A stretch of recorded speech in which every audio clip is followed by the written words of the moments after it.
With a mission to deliver fiscally responsible, highly dependable services to the citizens of our community and the region with integrity and professionalism, this is the City of Albany Commission Meeting with Mayor Bo Duro, Mayor Pro Tem John Howard, Ward 1, Matt Fuller, Ward 2, BJ Fletcher, Ward 3, Chad Warbington, Ward 4, Bob Langstaff Jr., Ward 5, Demetrius Young, Ward 6, City Manager Sharon Subadam, City Clerk Sonia Talbert, and City Attorney Nathan Davis. This is the City of Albany Commission Meeting.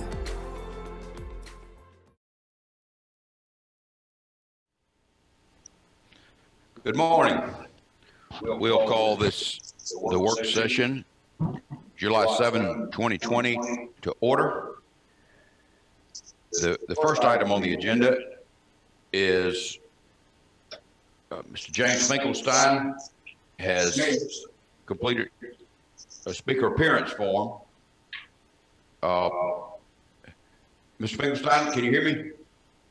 I can hear you fine. Do I address you as Mr. Mayor or as Bo? What would you prefer? Or however you like. I'll call you Mr. Mayor because I've never had the chance to do that or congratulate you on your election. So congratulations. Thank you, Mr. Finkelstein. Mr. Finkelstein, I have read your comments, and I certainly would encourage my colleagues to read Mr. Finkelstein's presentation in full. But are you aware that we have a 5-minute limitation? Oh, trust me, I've been advised of that. And, okay. I have no intention of reading aloud that 14-page letter with all of the proposals. I was going to just highlight why it's important and tell the commission things that they may not be aware of. Okay. Well, with that, you have the floor. Thank you. About 10 years ago, I had a trial. As most of you probably know, I'm a trial lawyer, civil and criminal. I had a trial and I was representing somebody charged with home invasions, armed robberies, and carjackings and so forth. And the same day that a car was recovered from a carjacking, the lead investigator, Lieutenant John Bryant, the late John Bryant, found usable latent fingerprints, meaning that he could match them to the prints of somebody if the police ever arrested a suspect. Well, 10 days later, they arrested 2 suspects, including my client, and they had found usable prints on the car. The lead investigator simply failed to request that they try to match those prints. 4 months later, the assistant district attorney at that time, Chris Cohilas, was about to present the case to the grand jury when he discovered that nobody had ever bothered to run the prints. And he hastily did that himself that same day. And on the witness stand, the investigator, and I'm not going to name her, but she testified under oath that nobody had told her the day the prints were recovered that they'd ever recovered any. And yet the city of Albany had a computer system that Lieutenant Bryant had actually entered that information the same day, and he testified under oath that he had called her that same day and told her that. Now, she faced no discipline as a result of that. There was no peer review whatsoever within the Albany Police Department. The next year, a detective investigating an armed robbery charged a 19-year-old boy, Devontae Coben, as party to the crime of the robbery. But he failed to adequately interview the victim of the robbery, who at the trial testified that not only was Devontae not involved in the robbery, but he'd actually helped him escape from the real robber. The key witness the investigator located, who had testified at the trial, turned out to be the cousin of the robber, who most likely set up the robbery by going out on a date with the victim and having her drive the victim back to the house where the robber was waiting. Now, Coben was acquitted of the crime in a bench trial. That means a trial before a judge without a jury. The investigator failed to charge the woman who set up the robbery. He faced no discipline, and there was no review of the case to find out where he had gone wrong by charging an innocent man. Mr. Coven, apparently was born unlucky, was later charged the same year with raping the same woman who had testified against him in the robbery trial. But the police failed to send off the rape kit taken at the lily pad, which is where the forensic nurse takes samples to determine if a rapist has left his DNA on semen sample in the woman. Mr. Coven was indicted, and belatedly, 2 months later, after he was indicted, the rape kit was sent off to the Georgia State Crime Laboratory. And just before trial, the crime lab reported that not only was there no DNA match, there was no evidence that the woman had even had sex with anybody. Mr. Coven is acquitted of the rape, the jury taking about 10 minutes to reach a verdict. Again, no peer review of the officer who failed to investigate the case. Now, I've already written to you extensively about the 2013 case involving Joshua Wilson, who was essentially arrested for walking while black. Joshua was completely innocent of any crime. Just before trial, the prosecutor dropped all charges against him. To this day, the detective has never been disciplined for false swearing of the warrant. Joshua has never received an apology from the Albany Police Department or from the city or from the officer. Now that case, this is one question I would have, is still in litigation, the civil suit for false arrest. It's being defended by the city. I know Nathan Davis is aware of it. What I don't know is if the mayor and the city commissioner is aware of it. Likewise with Demetrius Luke's case that I wrote about extensively. I should also point out the officer in Joshua's case never faced, as far as I know, any discipline for that, and we got her entire personnel file in the course of the litigation.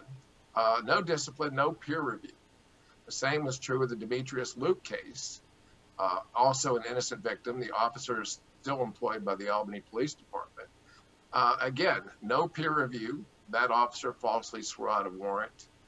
And my point in bringing these cases to your attention, and that's just the tip of the iceberg, is that the city has to do better.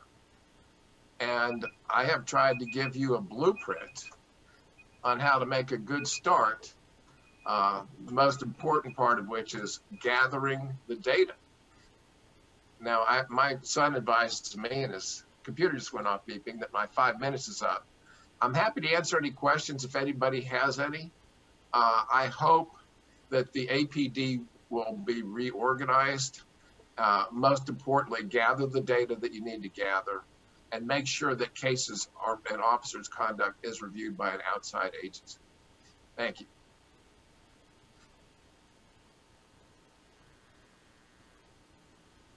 And I cannot hear anything that anybody is saying. I'm sorry. Mayor Pro Tem, any questions for Mr. Finkelstein? No question. I have to say thanks for the input and the updated data, and I would look at it again and make sure that what you presented, that we incorporate some of those in the Albany Police Department. And thanks again for the update. You're welcome, sir. Commissioner Fuller, any questions, Mr. Finkelstein?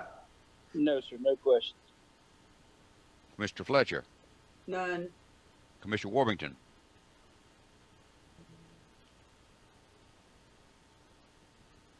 No, Mr. Finkelstein, I would just say I appreciate the time and effort you put in. This is a lot of information. You obviously spent a lot of your personal time putting this together, so I do appreciate it. And I've read it all, and I'm definitely going to go back and read it and try to understand a little bit more and really read what you did. But I appreciate you spending the time to share that with us. Thank you, sir. I appreciate the comment. Commissioner Langstaff? No questions. Commissioner Young? Thank you, Mr. Finkelstein, for your time in putting that together. I will share with you and everyone else watching that I do and did address some pause with the investigative part of our police department when coming on to the city commission board. I, as a student, was sitting in on a number of cases, and as an interested party to some other cases, and I did witness a lot of what seemed to be maybe, you know, just kind of maybe a lack of detail on the part of investigations. Now, these are cases that were, you know, probably as old as the ones that you're talking about back in 2013. And I had been given assurances that a lot of those problems have been corrected within the investigative divisions. And so hopefully we're on the right track about that. And I hope that those concerns have been addressed already.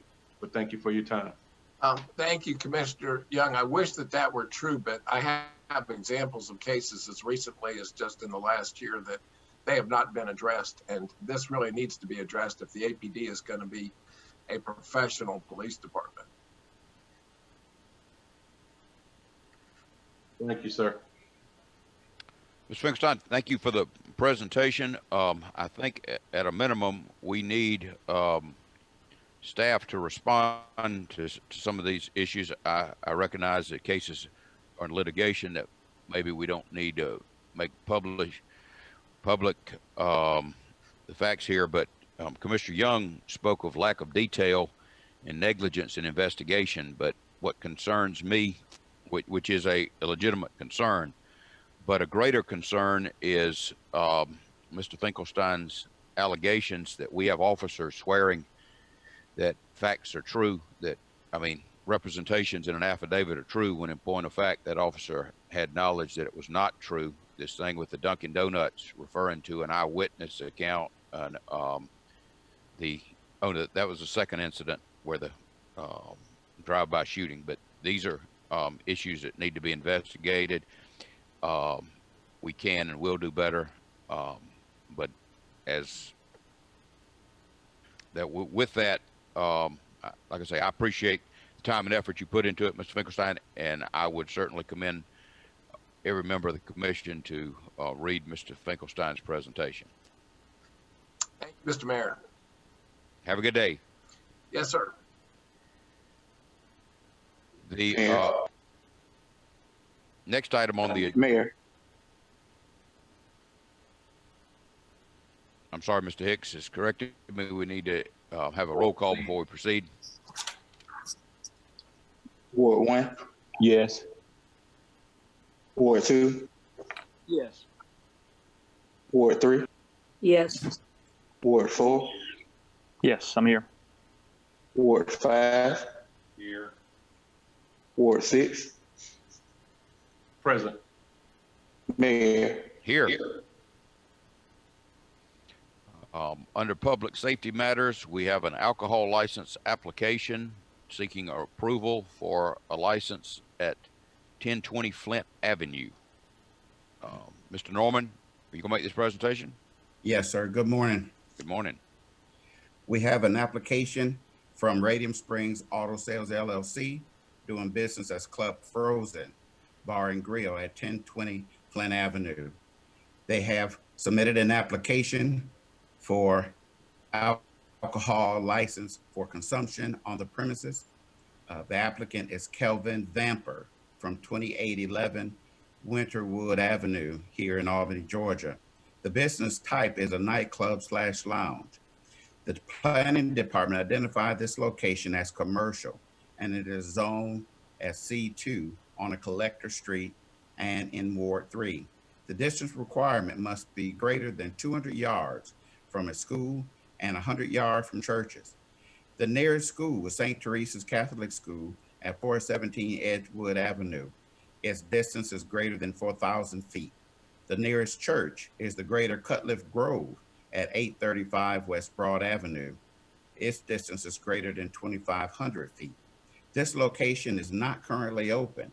The prior merchants at this location was Eric Hilton, doing business as Fusion Bar and Grill in 2011 through 2012. Monique Smith did business as Vibe Bar and Lounge from 2012 to 2016. Trayvon Duhart did business as Fusion. It was an event center. It did not have an alcohol license. It was in business from 2016 to 2017. Since 2017, this location has not been reopened. There are several on-premise nightclub establishments within this ward. The closest one is yesterday's 2.0 at 102 Harding Avenue. The police has no open investigations at this time for this location. The applicant placed an article in the Albany Herald 10 days prior to this meeting as notification to the general public that the application would be considered for approval. The applicant and the location meets requirements, and staff recommends the alcohol license. Thank you, Mr. Norman. Yes, sir. Mayor Pro Tem, any questions? No question. Commissioner Fuller? No, sir, no questions. Commissioner Fletcher? No questions. Commissioner Warrington? Yeah, Mr. Norman, wasn't there a recent incident right next door to this suspected murder? Yes, sir. The USA Restaurant Equipment is right on the other side of the alley of this location facing Slappy. There was some incidents that transpired over there. Okay, so when you said open investigation, you were referring to this property itself, not neighboring properties or general areas. That is correct. Around it. Yes, sir. Okay. Okay. That's all I got, Mayor. Commissioner Langstaff? Nothing. Commissioner Young? No questions.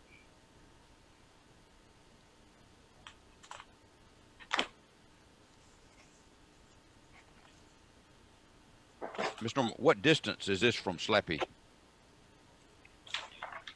This location here, I would say is approximately 50 yards from Slappy. Okay, thank you. Any questions, other comments, Mayor Pro Tem? No question.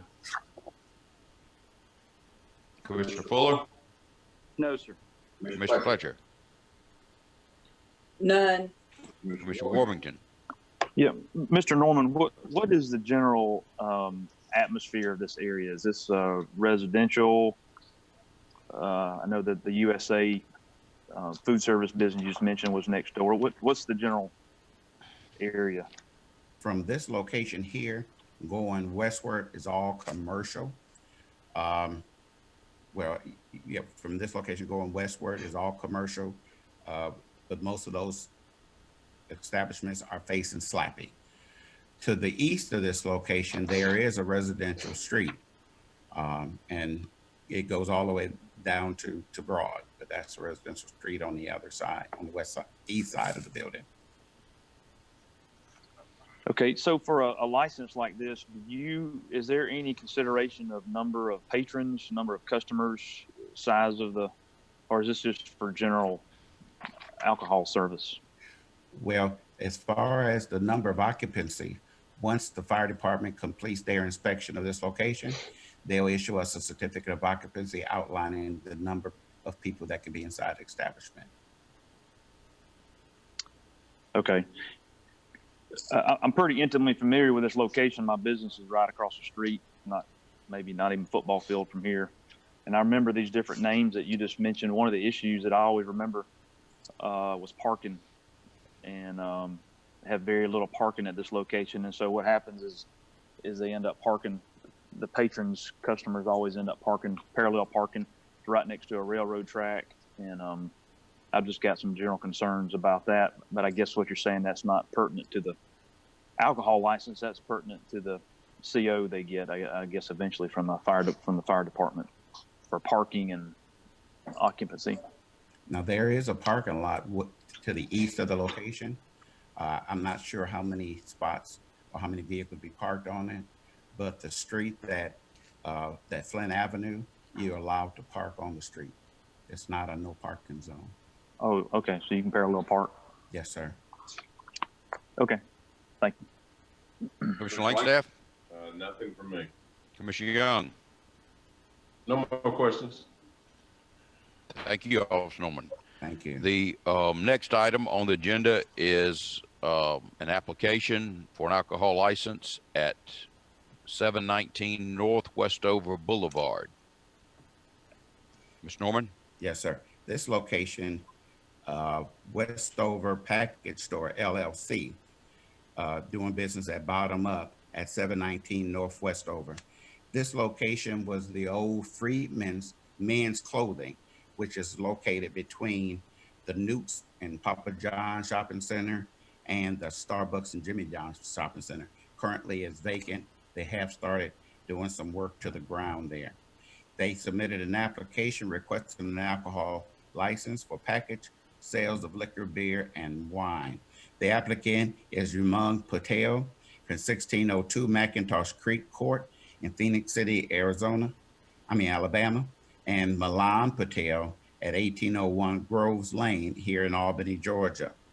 The business is a package store.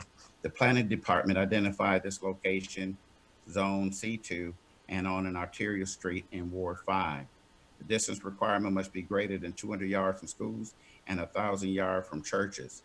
The nearest school is Westover Comprehensive High School at 2600 Partridge Drive at a distance greater than 800 feet.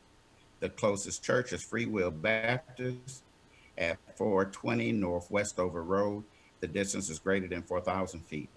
The closest package store is the Lighthouse Liquors at 2810 Old Dawson Road, and this distance is greater than 2,000 feet.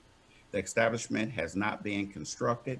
There are currently 3 package stores in this ward: the Cork and Bottle at 2401 Dawson Road, the Albany Package Store at 2901 Gilliamville Road, and Lighthouse Liquors at 2810 Old Dawson.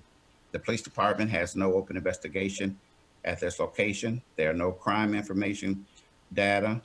The applicant has placed an article in the Albany Herald 10 days before this meeting as notification to the general public that this application will be considered for approval. The application and the applicant meets the requirement, and staff recommends approval.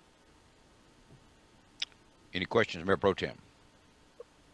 Oh, Mr. Norman, Yes, sir. good morning. How you do this morning? I'm doing pretty fair. Okay, let me ask you a question. You mentioned the closest church is Free Will Baptist Church. Yes, sir. Is that big church, or is it a little smaller church down below it? It's the big church down Westover across from Sonic's. Oh, okay then. Okay, then thank you. Yes, sir. Commissioner Fuller? No questions. Mr. Fletcher? Well, I would like to say, looking at these alcohol license, we had talked, I'd go back to Ms. Taylor, and we were going to all sit down as a commission and sort of talk about where we wanted to go in the direction of package stores and alcohol license, et cetera. And it seems like we've just picked back up. And I understand what Chad's talking about, because I know that building and that business. I went over there several times, and I know this isn't the one we're talking about now, but couldn't get anybody to come to that area. But again, I just was thinking we were going to be talking about maybe reducing some of the alcohol in these communities, and we're waiting for that to start. Thank you, sir. Commissioner Warburton? Yeah, Mr. Norman, what was the other alcohol establishment? You said the Cork and Bottle. Where is that one at? It's at 2401 Dawson Road. That's in the shopping center where Charlie B's is currently located. Okay.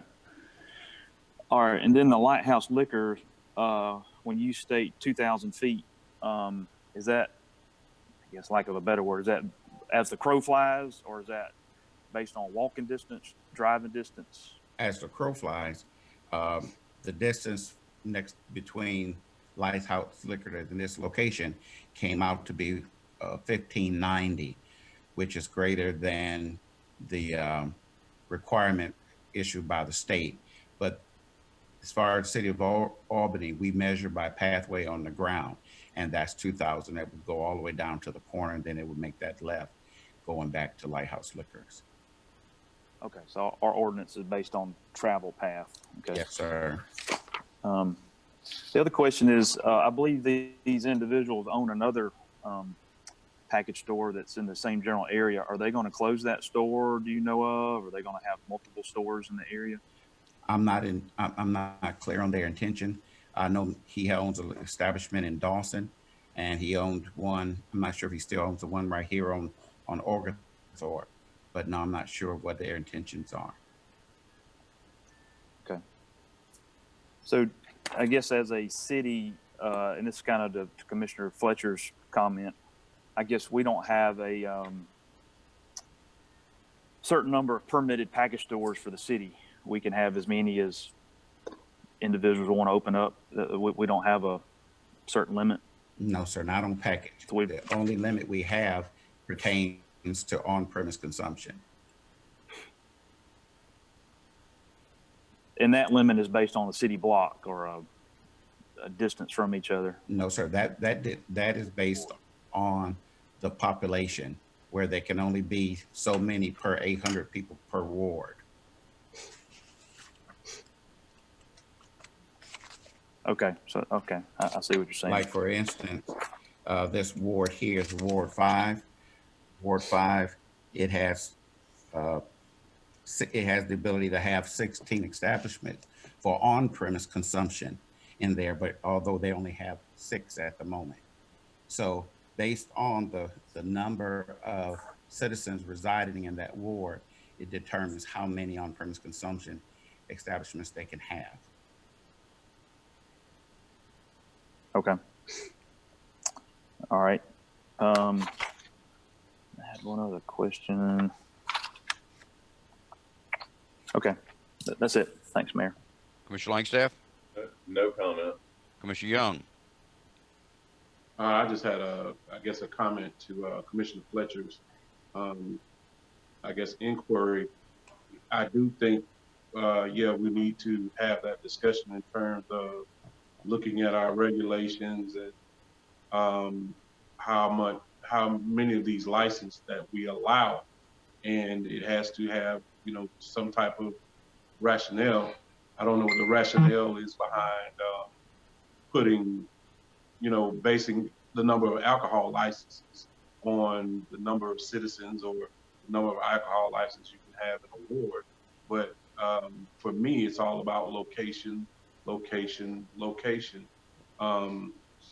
Just, you know, that's pretty much what we're talking about. I'm not in favor of prohibition or any of those things like that, but I do want us to, as Mr. Warburton has started to do, take a look at our zoning, take a look at our community planning, and take a look at, you know, just what we regard as justifications for locating these alcohol establishments where people want to go, whether we're just trying to, you know, go with business interests or whether we're trying to plan for a healthier, better community. We know we're fighting a lot of things: blight, crime, poverty, and these alcohol establishments, again, do not, you know, necessarily serve us well in certain locations that we place them in.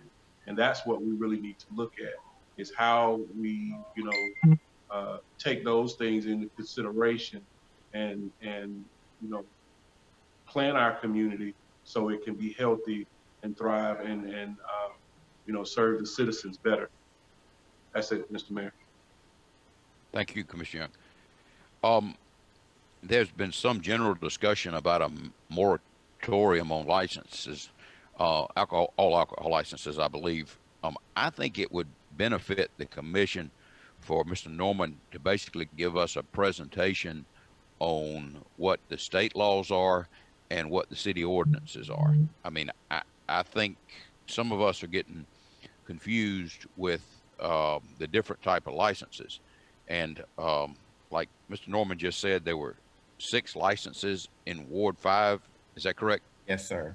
Well, that obviously doesn't include all the restaurants that have alcohol licenses. No, sir, it does not. The restaurants was excluded from that portion of it. Okay, all right. Well, I mean, I think we need to have more information about what the state law is and what our city ordinances are.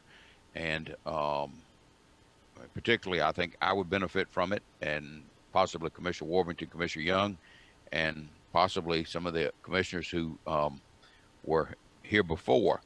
But and until we have a moratorium, I think we have got an obligation to review these things equitably and on their merits. But could we have such a presentation, Ms. Subadan? Yes, Mayor. If I may, I think we're going to need some help from Nathan with that as well. Additionally, what I've challenged the planning staff with is before these establishments get off the ground, whether it's renovation of an existing property or building of a new property, I think we need to encourage them to bring their alcohol license application in front of the board before they get too far along with their investment.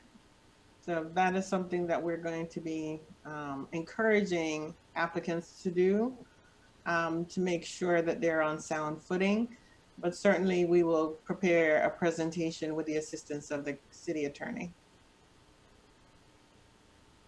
If I could ask another question, Mr. Norman, somebody, and I forget who it was, raised the question of whether or not an applicant had a second license. Is there any limitation or restriction on the number of licenses an individual can have in the city? No, sir.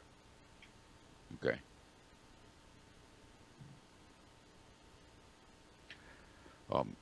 Any further questions, Mayor Pro Tem? Commissioner Fuller? I just make a quick comment. I would just say, and I know, Mayor, you made the distinction between restaurants with the licenses, but when we start talking about a moratorium, I just think to be careful. We don't want to discourage any business that makes your honor establishment. So I think we just need to, if we want to give this further consideration, but just let's be careful when we start talking about the term like moratorium. Thank you. Well, I mean, I appreciate your thoughts, Commissioner Fuller, but I'm concerned this isn't being handled equitably, and that's. But go ahead, Commissioner Fletcher. You know, and downtown is an area that we've talked about in the past, and at one time we were leaning towards a possible entertainment district. So we are going to have to be very careful on how we handle areas and what vision we have for the city, because when we can get back to rebuilding that part of the area, that's going to be something that we're going to be facing on a lot of the buildings. Thank you. Commissioner Warrington. Nothing further. Commissioner Langstaff. Nothing further. Commissioner Young. Yeah, I would just say to Commissioner Fuller, I think a moratorium is not necessarily anything that should discourage anyone.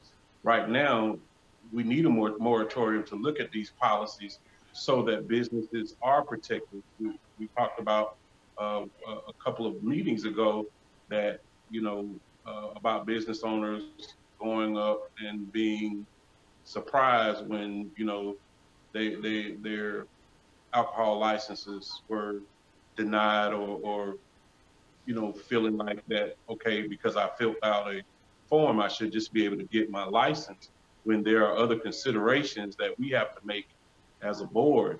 I think those considerations that I just got finished talking about, we need to, stop and have a halt. A moratorium is nothing but simply a halt to think about our policies, think about the planning that we do and how we make these decisions in terms of where these alcohol licenses get put in our community. Again, we're talking about city planning. We're talking about reducing crime and building a healthier community.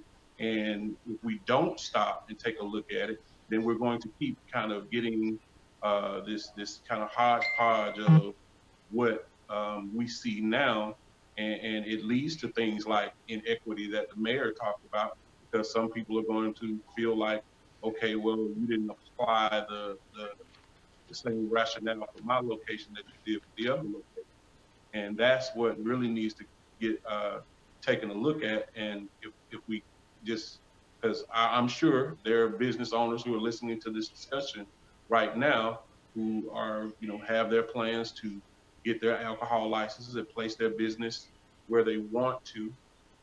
And they're going to be pushing those right now. But I think we need to take a pause and to look at those regulations, look at our zoning, just look at our plans for our community in general, so we can make better decisions. And I think a moratorium would give us time to do that. Thank you. Yes, and I would think now with the economy kind of being slowed down, if you had a 30 or 60 day moratorium, and now would probably be an opportune time to do this. One other thing besides having a presentation, Mr. Norman, I think the city attorney needs to give us something, make a presentation, but also a memo so that we can understand what the considerations and criteria are for a local governing body that's considering an application. I mean, I hear people say, well, it's in the discretion of the city commission or the county commission, but it is not an absolute discretion. And I think we probably need to know that as well. So, but appreciate that presentation, Mr. Norman. And the next item appears to be yet another application, FCTG Investment LLC for a license at 2810 Old Dawson Road. This seems to be a transfer as opposed to a new business. Is that correct? That is correct. Okay, Mr. Norman, we'll hear from you, please. Yes, sir. FCTG Investments LLC, doing business as Lighthouse Liquors at 2810 Old Dawson Road, have submitted an application for a transfer of that package store sales of liquor, beer, and wine. The new applicant is Harish McKeck at 313 Philema Road here in Albany, Georgia. The type of business is a package store. The planning department identified this location as commercial and is zoned as C5 on a collector street in Ward 5. There's no distance requirement because the establishment is currently open, and the current two additional package stores at this time is Cork and Bottle at 2401 Dawson Road we just spoke of, as well as the Albany package store at 2901 Guillenville. The police department has no open investigations on this location, and the applicant has placed an article in the Albany Herald 10 days prior to this meeting as a notification to the general public that this application would be considered. This owner here has been trying for approximately 2 years to sell this establishment, and he's finally got a purchaser for this establishment. So this application comes before the commission, and staff recommends approval of this transfer. Thank you, Mr. Norman. Mayor Pro Tem? Mr. Norman, Yes, sir. let me ask you a question that I should know. In reference of when a transfer is taking place from the past owner to the current owner,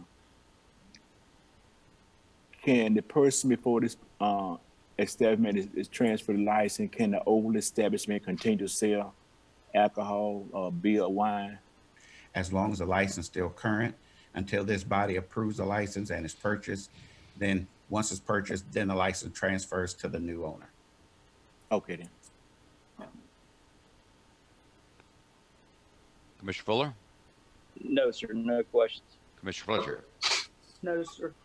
Commissioner Warrington? Yeah, Mr. Norman, I got a couple of questions. 313 Philema, have you researched that property? That's his residence? Yes, sir. That's over there at the Marsh Landing. It should be the one of the upper portions are residentials, suites.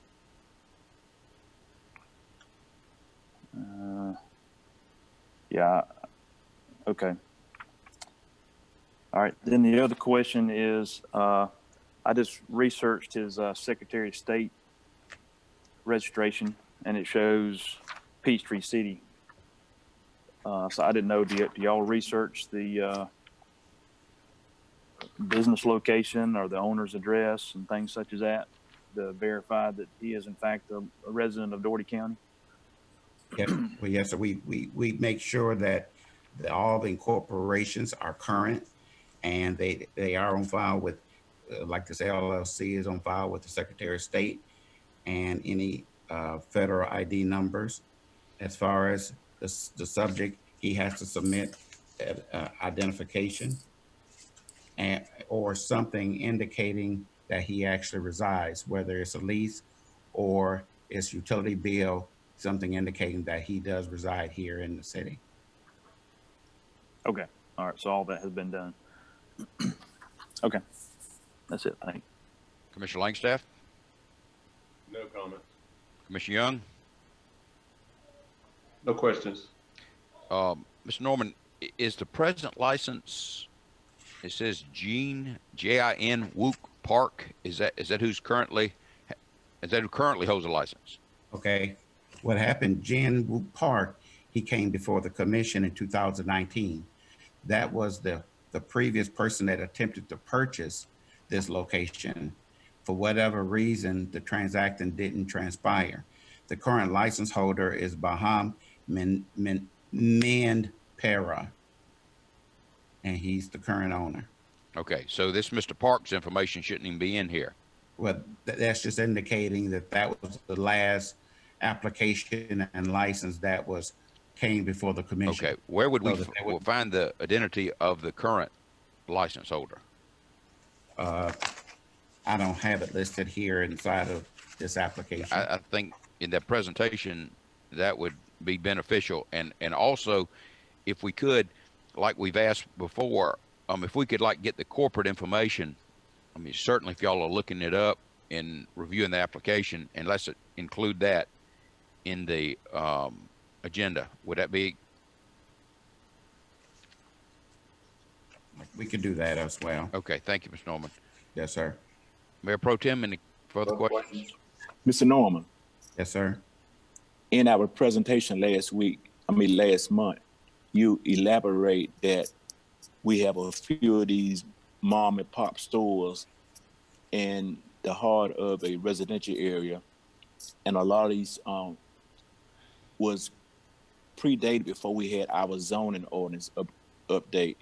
Is it possible within our next meeting that you can give us the number of these mom and pop stores or little community stores that predate our zoning order? Because I did have a question on some, and I think it would be in the best interest of the commission to know that we still have several of these stores that predated our 1970-something zoning ordinance. Okay. That's it. What now? I'll make sure I'm clear. Now, you want a list of all the establishments that are actually located inside of residential neighborhoods, and the ones that predates the zoning ordinance.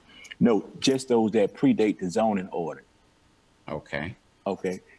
You elaborate last month, there was about 4 or 5. So I think it would be wise for the commission to realize that, because I am of the opinion some of these old establishments that are closed, but they predate our zoning, probably will come back to this commissioner in the near future. Okay.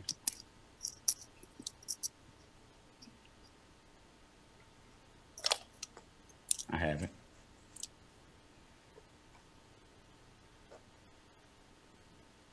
Mr. Fuller,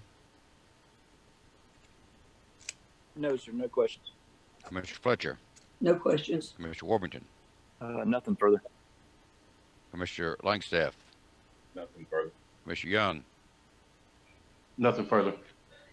Mr. Norman, to confuse matters even further, I mean, I think Mayor Pro Tem had just asked you that let me see the licenses that predate the zoning ordinance or the locations that you can't enforce the zoning ordinance because they had a license before, is my understanding of this question. But and that would probably include, I assume, what Commissioner Howard referred to as a mom and pop stores that sell alcohol. But could we make sure that the list includes whatever businesses are selling alcohol in a residential neighborhood. And like I say, I think that would probably fall within the category of those businesses that predated the ordinance, but just to make sure we have that information. Yes, sir. I appreciate it.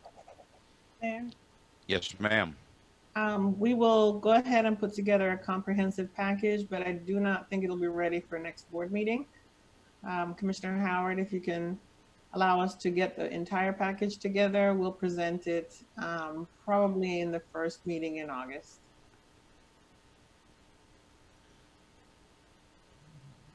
Okay. Thank you. Thank you. The next item under public safety is a presentation on red speed. I think we talked about this at the retreat earlier this year. Chief Pursley and Mr. Greg Parks from Red Speed. Is Mr. Parks with us? Yes, sir. Thank you. Okay, good. Good morning. Morning. Chief, you want to discuss this? Yes, sir. Morning, Mayor and Commissioners. I'm here to present for your information a program which will aid in addressing safety within our school zones. In 2018, Georgia legislature passed House Bill 978, which enacted a statewide school zone enforcement initiative.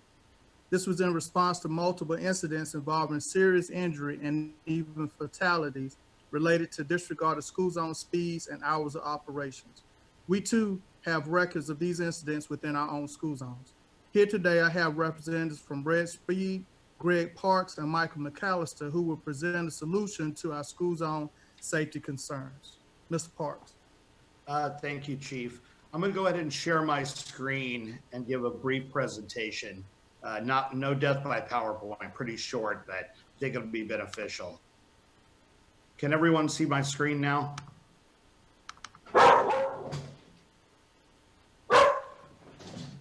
Can you all see my screen? Yes. Good, thank you.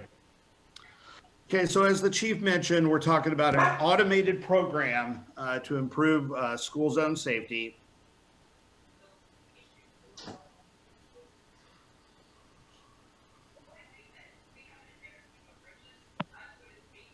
Okay, so it's proven to dramatically improve safety. We'll talk about the track record. It's a very fair law. Citizens actually respond very well to it. In addition to reducing speeds, which is the main benefit of the program, it's going to provide some additional really valuable technology to your police at no out-of-pocket expense to the city that can assist in working on other crimes as well. And again, can't stress enough in this environment we're in, there's no out-of-pocket expense to the city.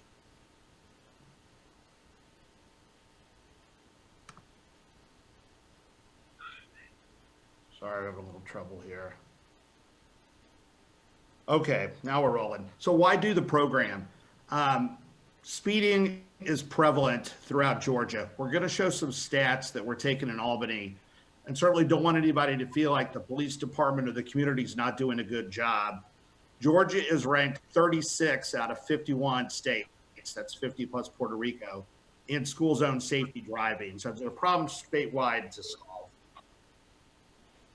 As the chief mentioned, we did a study here earlier in the school year, and the numbers were somewhat surprising.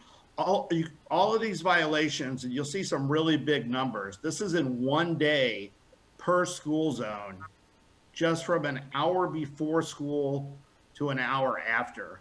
So in a 9-hour period, and all of these were at least 10 miles over the posted speed limit. So as we've noted in here, 20 schools had over 200 drivers a day during the school day when children were there going 10 miles over the speed limit, several well over 1,000. So there is an issue that you can take some technology steps in the new law to address if you choose to. To address this concern, in 2018, Georgia passed House Bill 978, and we're fortunate enough that you all moved forward. That's the enabling legislation that your contract will enable us to work with you on. As I mentioned, it's a really fair law. It's important that there's citizen buy-in and they believe and understand it's a safety program, not a money program. And we do this all around the country, and this is a really good law. Said violations only 10 miles over, only in a school zone, that's within 1,000 feet of a school. There's signs placed notifying the motorist that the enforcement is happening. There's a 30-day warning period and a public education piece, which I'll talk about. So we will do PR with the city, with the PIO, with the communication staff prior to go live that the city is enacting this program. Speeds only enforced when school's in session. So for instance, right now, because schools are out due to COVID-19, there are no tickets being issued.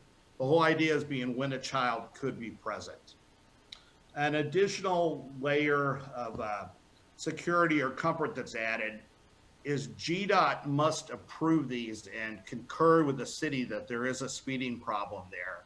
So you've got a state agency concurring with the city that there's a problem to solve. It's a much lower fine than if an officer had written this ticket at $75. There's no points or insurance. And something that has been really well received around the state, all of the fines must be used to go back for local law enforcement initiatives.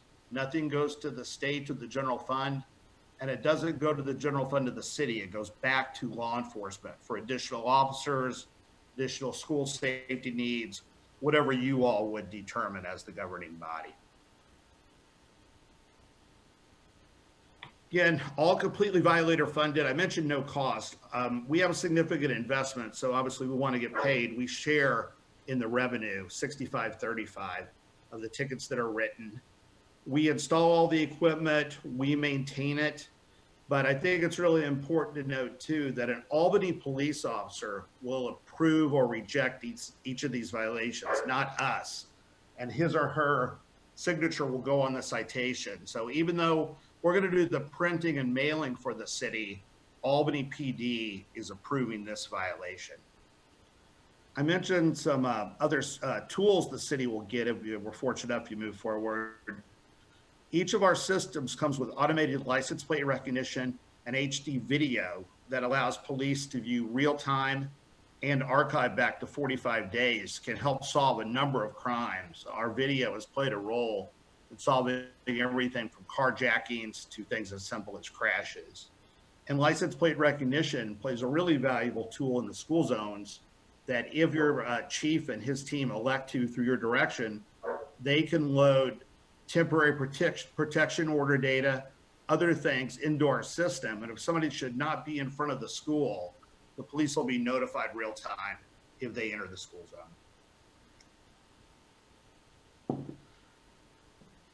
So I mentioned the program's been out about a year now. 39 of your fellow cities and counties have elected to move forward with this. Some examples are Henry County, Alpharetta, Roswell. Thomasville is probably the closest to you guys, I believe, but 39 and growing. We seem to get a new customer at least every week. It's a really popular program. This is what the technology would look like. It would be this box to the left, the white box would be in your school zone. It's small, it's sleek, it's unobtrusive. It doesn't have a flash. We think that's a big deal. Citizens don't like that. It's dangerous as well. As I mentioned, all the video benefits. If there's an incident in the school zone, your police department can live monitor what's going on from their phone, from their tablet, from their desk. There's also a large number of traffic and speeding reports. The chief and his team will get a report each day, the level of speeding in each school zone. And often police departments will elect to send a motor officer or a police officer in his or her car out there and write some officer tickets as a complement to our program. So those stats have proven very valuable. Again, you're getting all of those with no investment or no out-of-pocket expense. Kind of covered the live video, so I'll skip through that, but I think the thing that's most important, there are Amber Alerts, temporary protection orders, et cetera. The police will be notified real time if that car passes through the school zone. We talked about no flash. Ours is the only system that does that, and I think that's one of the things, I believe, without speaking for them, that the police department found attractive. Citizens find those dangerous and confusing, and we're proud to be able to offer that technology to the city. I mentioned that we want citizen buy-in. We want them, certainly nobody more than an elected body wants the citizens to understand you're doing things for the right reasons.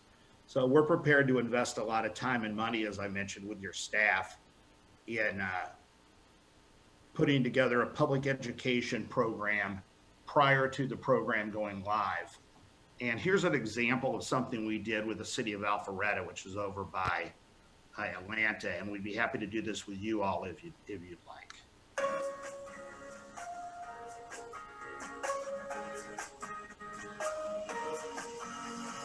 These camera systems will be installed in most school zones in the city of Alpharetta. There will be signs posted as drivers approach the school zones that the speed is photo enforced.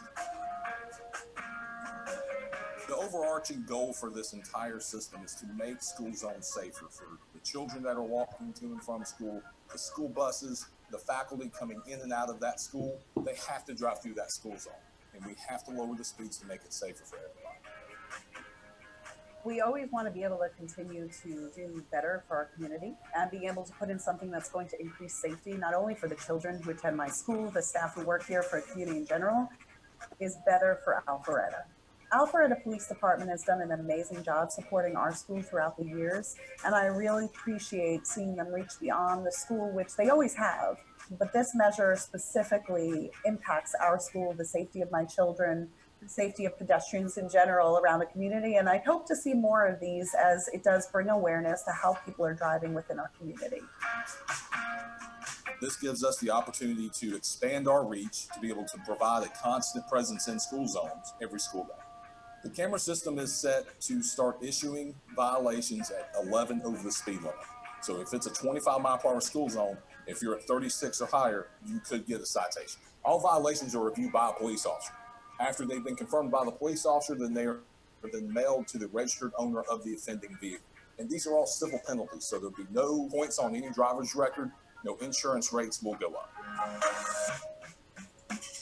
I would hope and expect to see that people will be more conscientious about how fast they're going and how they're driving when they're coming in front of our school. And I hope that it helps change their habits in general, so that wherever they're driving, that they're being safe and being aware of their surroundings.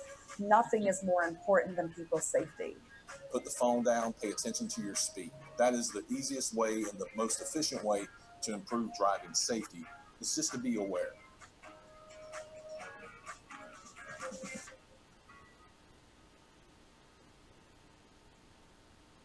So that's one example. We'll also work with local newspapers, television, earned media, paid media.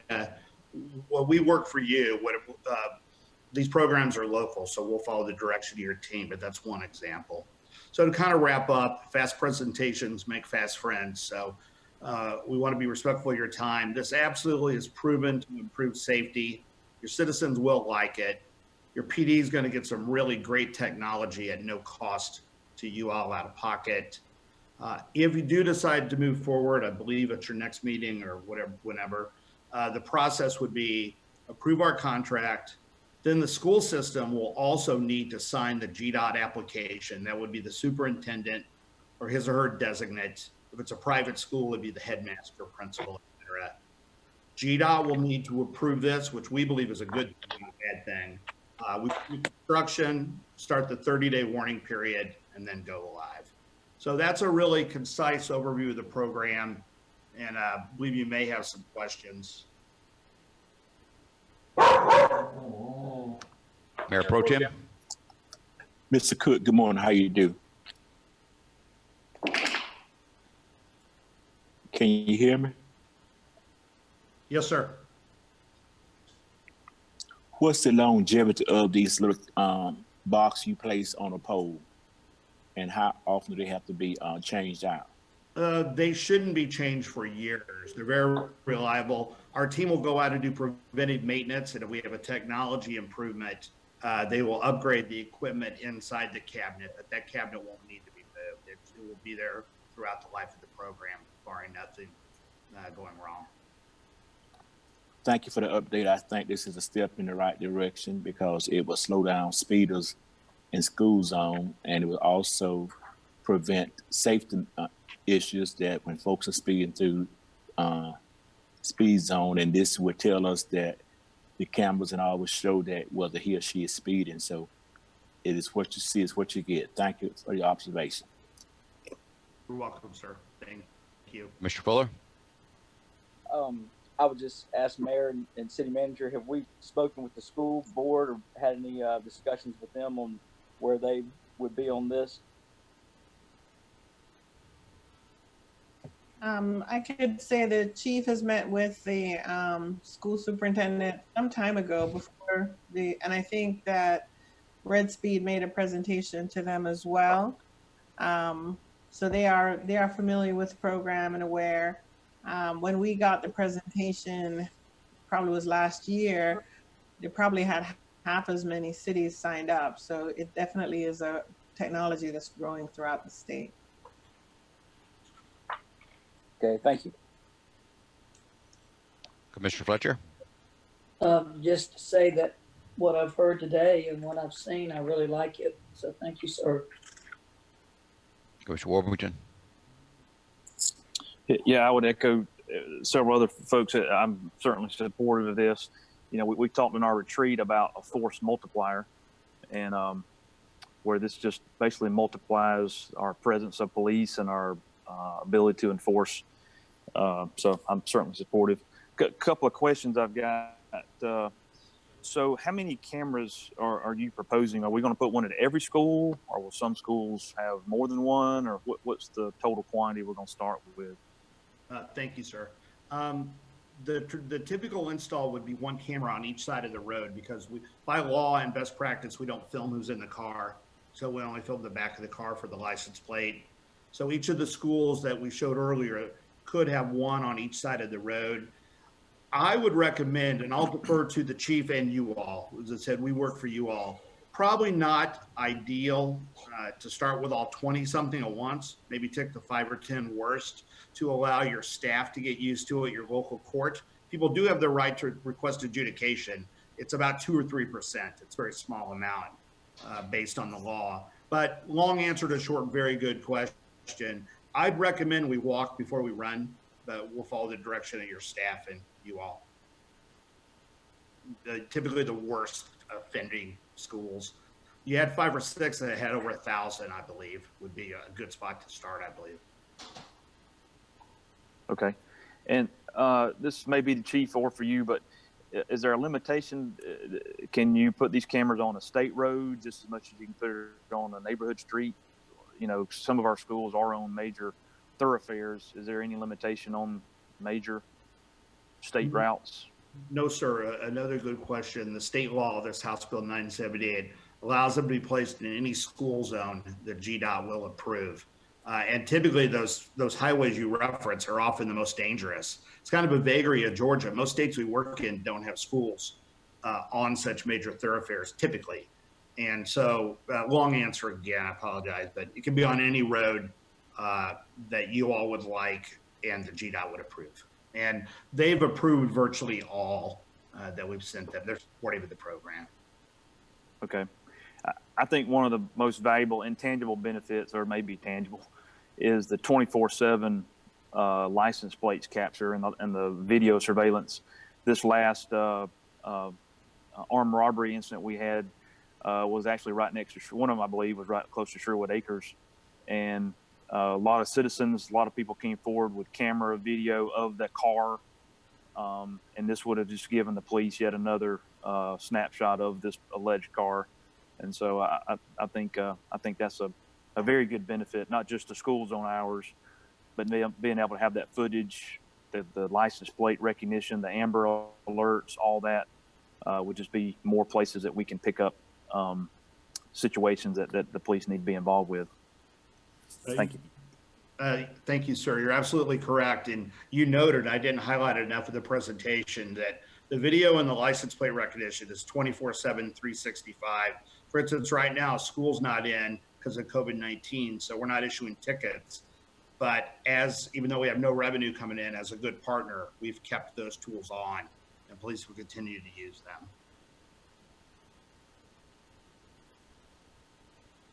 Mr. Langstaff? No comment. Commissioner Young? Yes, sir. Thank you for your presentation. I guess my questions would probably lie around the issue of privacy.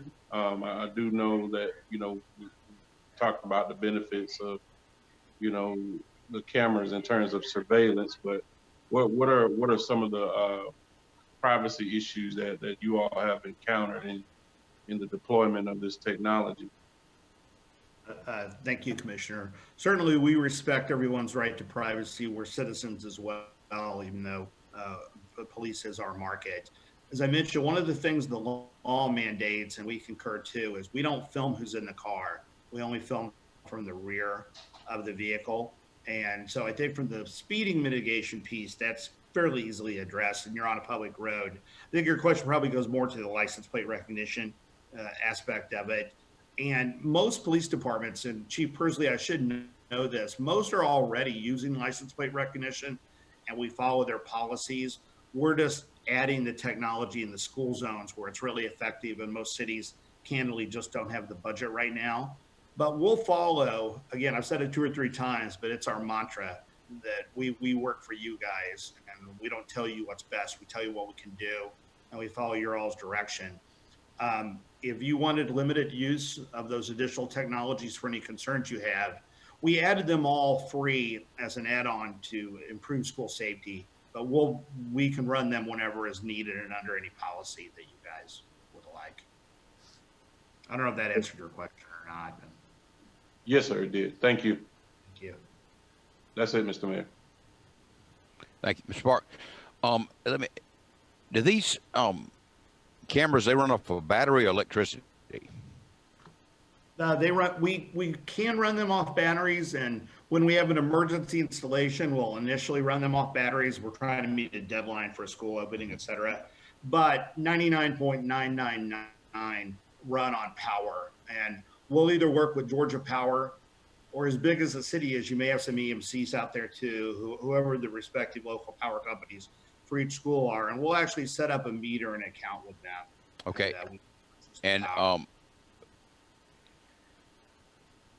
And you would pay the utility bill? Yes, sir. Would that come out of the 35%, or does that come off the top?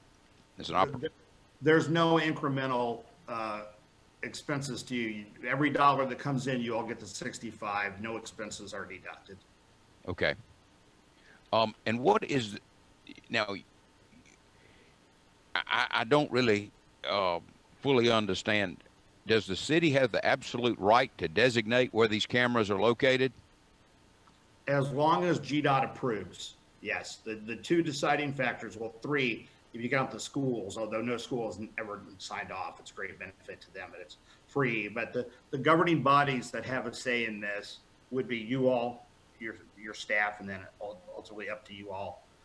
The school system or private school must agree, and again, they always do, but they must.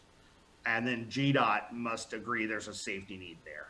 So those are the 3 kind of prongs in the approval process.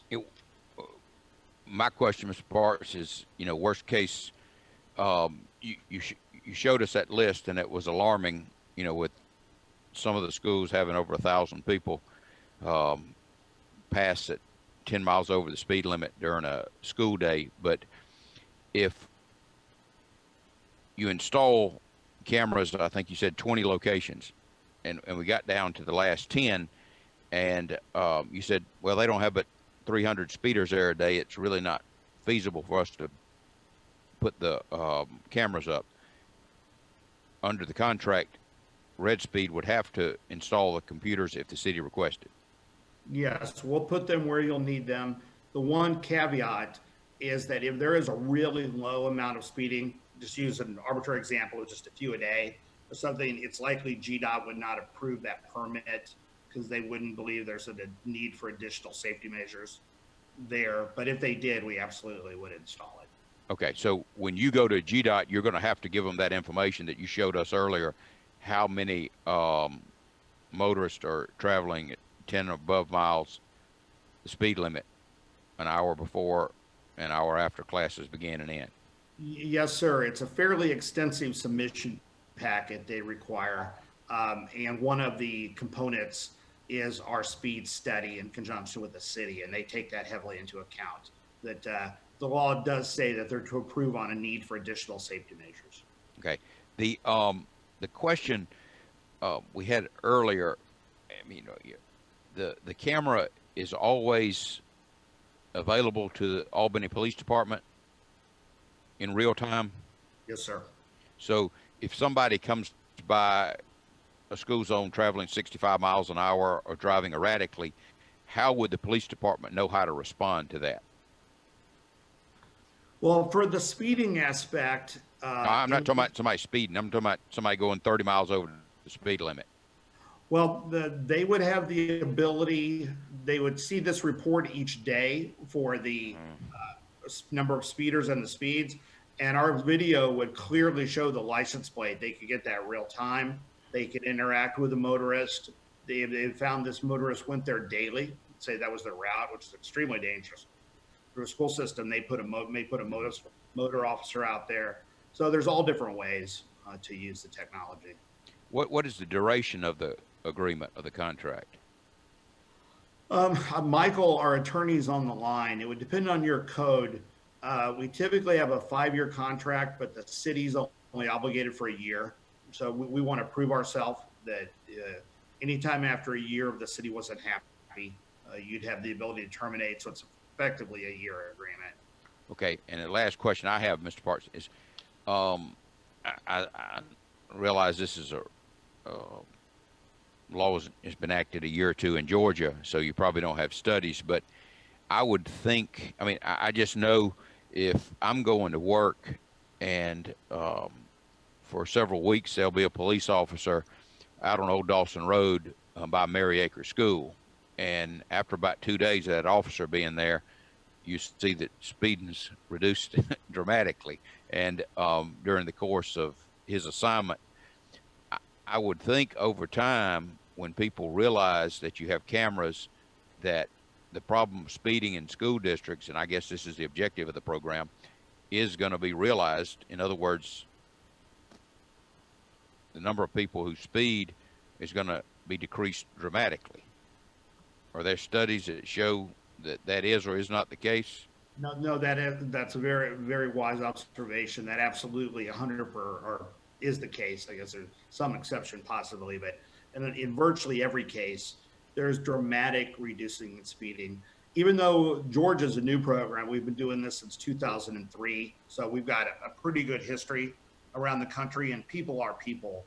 And what we've seen in Georgia, even just in the limited amount of time, you're going to see about a 50 to 60% reduction in speeding just during the warning period, as people don't want to get a ticket.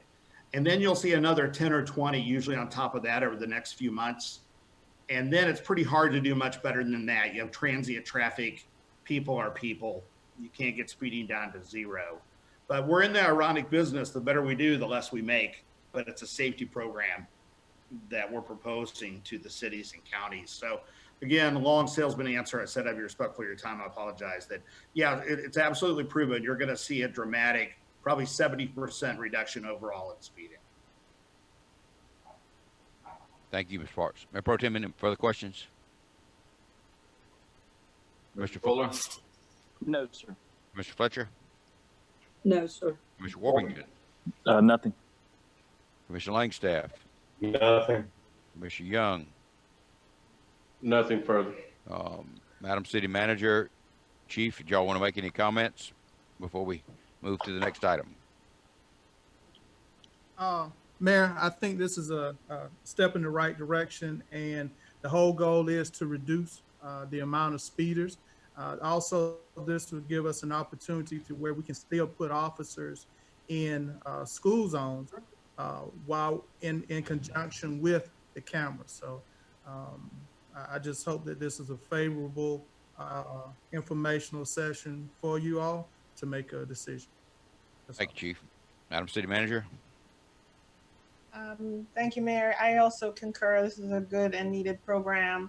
Of course, I'm biased because I want speeding to stop in school zones and improve the safety for our pedestrians and children. I did have a little bit of concern about who owns the data. In my old life, I know that we had a program similar and very quickly got inundated with open record requests for video. And I think Mr. Parks explained that RedSpeed actually owns the data and retains it for 45 days. Is that correct, Greg? Yes, ma'am. And if your concern are the public records requests, which I know can be a burden on the city, we will act as your agent and we will fulfill those requests for you if you desire. If somebody says, I want to see video in front of 123 Main Street, the request would go to you as your agent. If you pass this along to you at no cost to the city, we'll fulfill that request. We know that can be a burden. Thank you. The next item on the agenda is an update on the Albany Transportation Center. Mr. Hamilton and Lester Love. Are you here, Mr. Hamilton? Yes, sir, I am here. Good morning. And we have Mr. Love with us. Yes, sir. Good morning, Mr. Love. Good morning. Okay, Mr. Hamilton, you have the floor. Okay, well, we're here to give you a brief presentation on the design of the Albany Transportation Center. In 2019, the city of Albany received environmental clearance from FTA to move forward with the design process. Niles Bolton was the firm selected to design the project. And so we have Lester Love with Niles Bolton here to give you the presentation, and then we'll be glad to entertain any questions. Lester? Thank you very much, David, and good morning. An important part of our work today has been community outreach. I'd like to share highlights from our last community meeting. Then I have a few slides that address schedule and next steps. Our first meeting with the community was held on January the 10th. The purpose of that meeting was to review the project and start the process of gathering community input. The next few slides are from our last community meeting held on May the 20th, and these slides summarize the input received and illustrate how that input has been incorporated into the design. The key presenters at all of our community meetings have been City Manager Subadan, David Hamilton, and Tanisha Gresham from Transit, Mark Lambert, our GDOT Project Manager, and myself, Lester Love. This slide is an aerial photograph, and it was just to orient everyone to the site. The yellow dashed line is the boundary of our site, and the areas outlined in red indicate buildings to be removed. That is the existing Greyhound station facing Oglethorpe and the Red Fox building on Highland. Next slide. And this was the same view, just from a lower vantage point. And next slide. At the January meeting, we asked the community, how can the design of the transportation center help reinforce the character and preserve the history of the Harlem Commercial District? Following the January meeting, we received 90 comments from 28 individuals, which are captured in this 3-page spreadsheet. After filtering comments through our budget, regulatory, and operational parameters, we were left with many very good comments and some truly outstanding ones. Next slide. Spreadsheet page 2, and next slide. Spreadsheet page 3. Next slide. Next, we reviewed with the community the site layout, with the key features being the through block bus circulation and transfer island running north-south from Oglethorpe to Highland, the L-shaped transportation building positioned at the corner of Oglethorpe and Jackson, a parking area for 16 vehicles and a passenger drop-off zone, and the tree-lined plaza between the parking and the building. Next slide. The remaining slides look at how community input has been incorporated into both the interior and exterior of the building.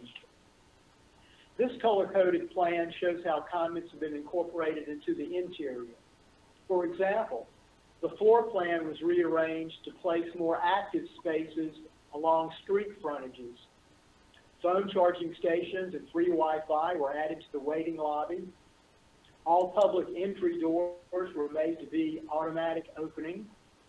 An interactive kiosk with tourist information will be located in the main lobby.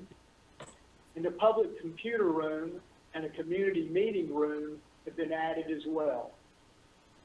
And lastly, we received an outstanding comment from Melinda Slayton. Melinda is an Albany native and founder of the #Albany movement, an online group dedicated to preserving the legacy of the civil rights movement in Albany.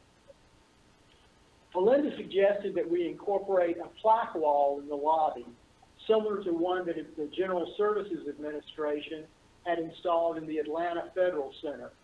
And the image in the upper left-hand corner is a photo of that wall in the Atlanta Federal Center. She said this could be an opportunity to educate and inspire people from all over the country. Now, while funding for GSA plaque walls is only available for federal buildings, we did see a way to commemorate historical events in a very meaningful and authentic way with our own plaque wall located in the main entry lobby. Next slide. As you know, the new transportation center is being built on the site of the old Trailways bus station. In November 1961, students staged lunch counter sit-ins at the Trailway station, which galvanized the local community and gave birth to the Albany movement. Melinda has graciously shared this photo of the lunch counter protest with us. We've positioned it above a reproduction of an iconic 1960s lunch counter for additional impact. With some appropriate text added, we believe this is a very powerful way to honor the history of this site. In keeping with Melinda's goal for the plaque wall, this feels like a genuine way to educate and inspire. Next slide. This slide shows how the community input has been incorporated outside the building. For example, not demolishing the Ritz Cultural Center in response to the community's desire to repurpose that building. Other examples are a focus on good site lighting, fencing and gates to address cut-through traffic concerns, providing bike racks and ride-share accommodations, and a shade canopy at the Transit Plaza with power and lighting for special events. We received another outstanding comment suggesting that we find a way to honor Ola Mae Quarterman, fondly known as Albany's Rosa Parks. In 1962, the 18-year-old Ola Mae refused to give up her seat at the front of the bus and was arrested for that act of defiance. To honor Ola Mae's contribution to civil rights, we propose incorporating the Ola Mae Quarterman Plaza directly adjacent to the Trail of Footprint sidewalk on Jackson Street. And that's indicated with the letter H on this slide, approximately across Jackson from Jimmy's Hot Dogs.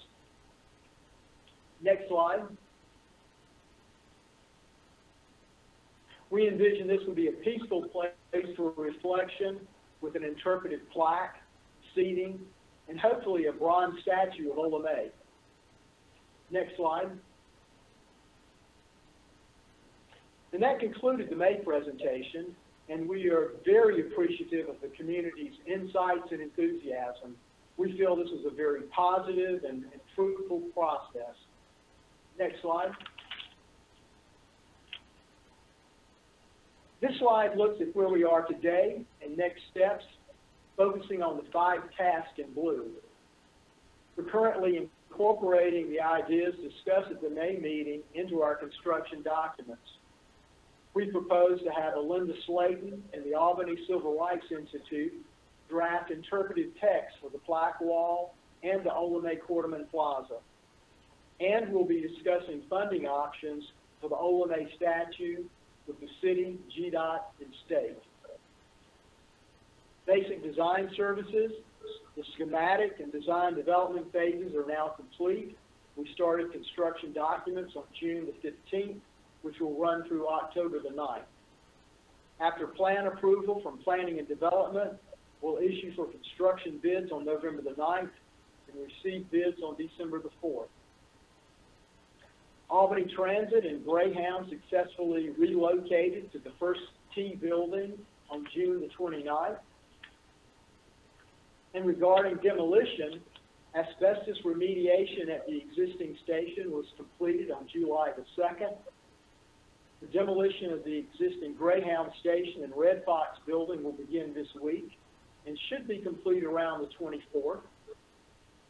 Our team's archaeologists will also be on site beginning this week to monitor demolition and conduct data recovery operations. The archaeologists' field work will be followed by lab analysis and reporting of any findings. The field report is scheduled to be complete by September the 30th, and the report will be submitted to FCA and SHPO for concurrence. And to keep the project in alignment with the budget, construction cost estimates are prepared at the completion of each project phase. Next slide. This slide shows the overall funding sources for the project, which is monitored very closely by Transit and GDOT. Next slide. DBE participation is very important to our team, and I'd like to conclude with this slide. By placing minority and women-owned businesses in prominent roles, we're on track for a DBE participation of 27.6%, well above GDOT's goal of 10.55%. And there will be many more opportunities for DBE participation during construction, as that contract will also carry a 10.55% participation goal. Next slide. That concludes the update, and thank you very much for your time this morning. Mayor Pro Tem, any questions for Mr. Hamilton or Mr. Love? Mr. Hamilton, good morning. How you doing, sir?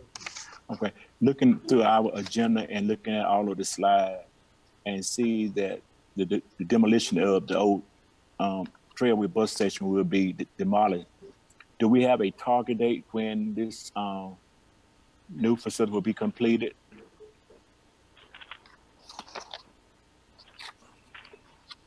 Yes, sir. The new facility is scheduled to have construction completion on January the 7th, 2022. Okay. That's it, Mr. Mayor. Mr. Fuller? Commissioner Fuller? No questions, just a quick comment. Looks like you have incorporated a lot of the citizens' comments from our last time when you presented to us, and everything looks like it's moving along nicely. Thank you. Commissioner Fletcher? Yes, sir, I mean this to be in a positive form, but I feel like I have to say it. Plans for the River Aquarium looked good, and you know, the upkeep has been a continual disappointment of that area for quite a while, and I would like to ask the city manager and Don Gray. I mean, I love what these plans say.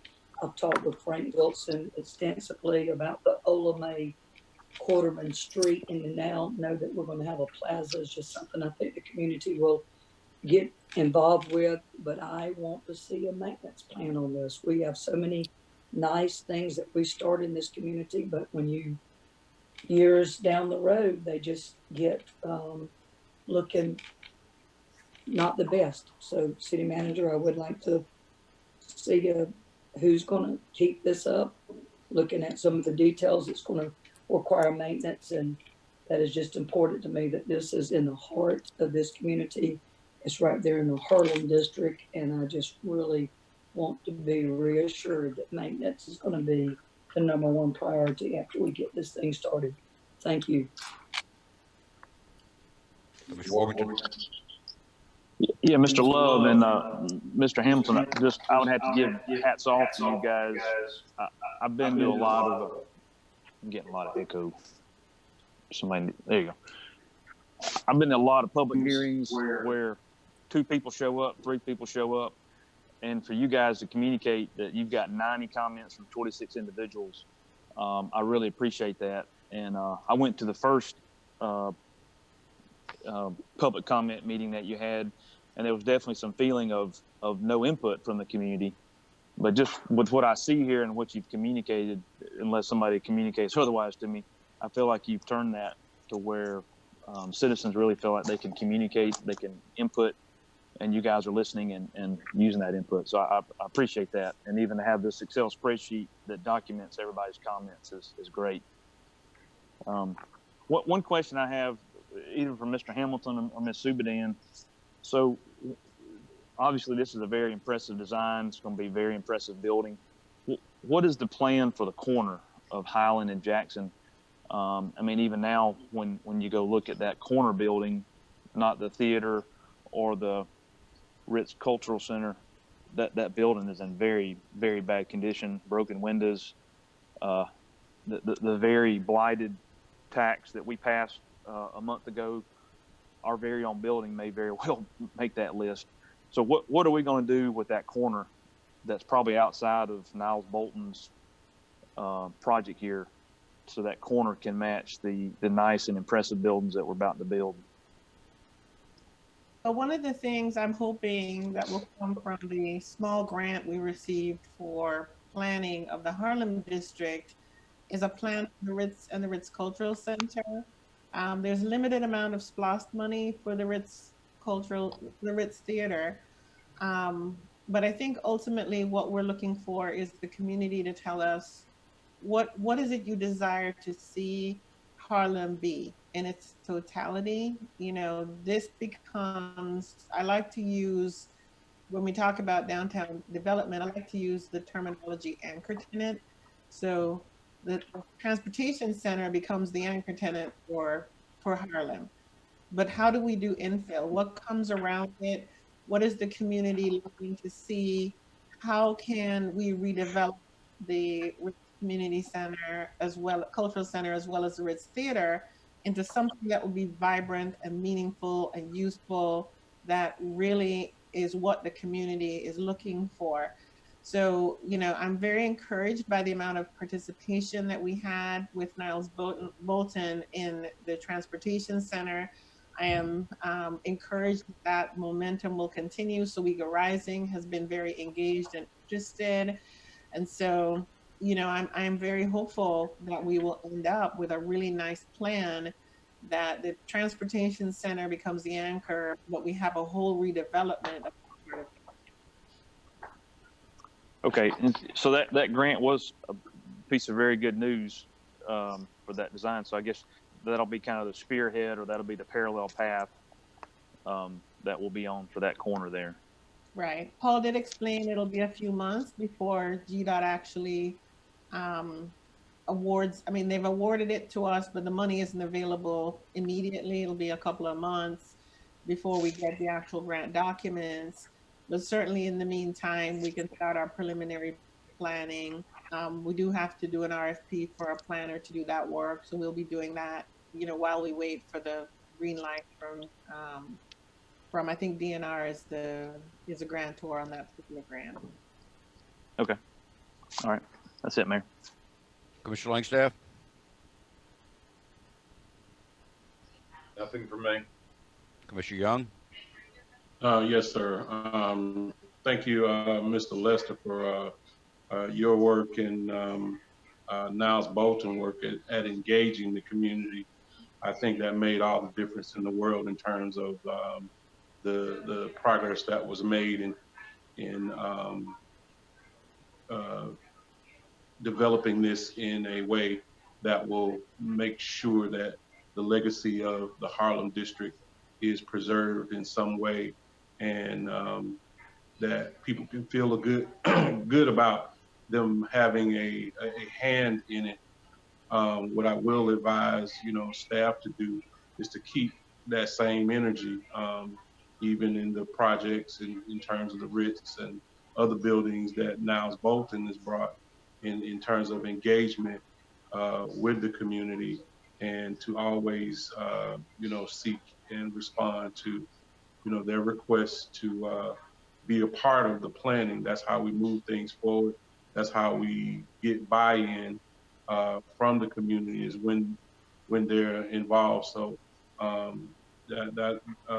think Niles Bolton has made a great example of how you engage the community. And Miss Slayton used to be Miss Olinda Slayton that you mentioned. A very good asset. She doesn't live in Albany anymore, but she always follows what's going on in her hometown, and hopefully she can make more of a contribution with the Harlem District, the Ritz, and even the Civil Rights Institute. So thank you for highlighting her. Thank you very much for those comments. It was a very positive collaboration with the community. We enjoyed it very much.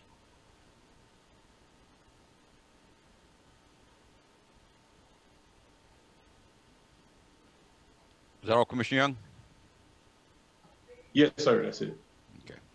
I too would commend Niles Bolton for these listening sessions, and also, and more so, incorporating the thoughts and suggestions and wishes of the community into the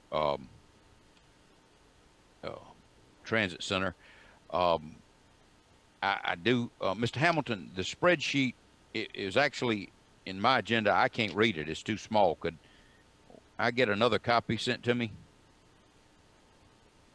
Yes, sir. Which particular spreadsheet are you referring to, sir? The three, it says community stakeholder comments. Yes, sir. We'll get that to you. I might could have read it 20 years ago, but I can't read it now. The transit center, this is a substantial project, and fortunately, it's mostly federal dollars. But I don't think we need to lose this opportunity to revitalize Harlem. And I mean, I see Charles Sherrard Park over there. I think we need to have a landscape architect look at it. It's a passive park, but it could be so much more attractive. And if we really want to recognize Commissioner Sherrod for a life of work, I think we can do a much better job. The Ritz Cultural Center, there's a consensus to retain and revive the programs there. We have to see how we can make that work. Hopefully, this study is going to give us some ideas. But what's really important is we have what Ms. Subadan called an anchor tenant or an anchor project here that can give some momentum to revitalizing Harlem. And I don't know what it would be. I think we all understand that brick and mortars businesses were in decline before COVID, and that decline certainly been accelerated in the last few months. So I can't foresee retail businesses coming back, but you drive by that area and you see Carter's Grill, which is such a large, nice structure and used to be a center of activity. I don't know if we could support a restaurant coming back, but that certainly would be another presence that would help in the redevelopment of this area. I mean, my point, and I am making a point, is that we need to recognize the transit center is not only serving a valuable purpose for riders of the transit system, but this could be the beginning of a true revitalization of the Harlem district, which I think everybody wants to see. Mayor Pro Tem, any further questions? Just to piggyback on what the mayor said, I certainly want to thank Mr. Bolton to making sure that since the location of the transit system will remain in the area for the next 100-some years, that there's certainly a good effort to continue to have minority participation. I think it's 20-some% of minority participation is what we need to do as a city to make sure that small business minority participation are inclusive. Thank you. Commissioner Fuller, No, sir, nothing further. Commissioner Fletcher, Nothing else. Commissioner Warrington, Nope, nothing. Commissioner Langstaff, Nothing else. Commissioner Young. Yes, I would want to speak to your point, Mayor, in terms of that being an anchor. Also, I think this needs to be in consideration for, some economic development in terms of a grocery store. The point has been made many times about transit riders basically having to ride 2 buses to get to most of the grocery stores, specifically from my ward. And, maybe if there was a somewhere in the plans for a smaller grocery store and maybe even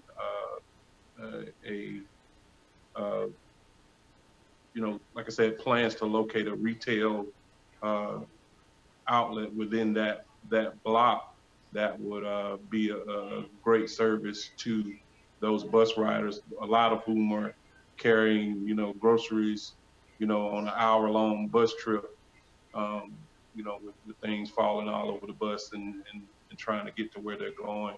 So there's definitely areas ripe for development, and I think we could take a look at that as well.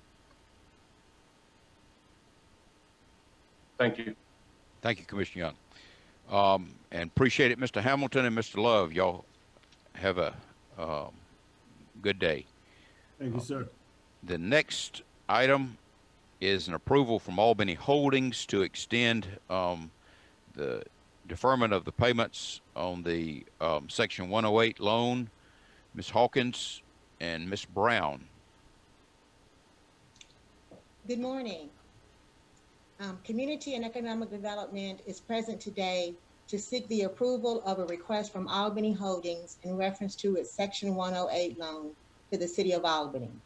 On June 18th, Albany Holdings requested an additional 3 months to defer the loan it has with the city.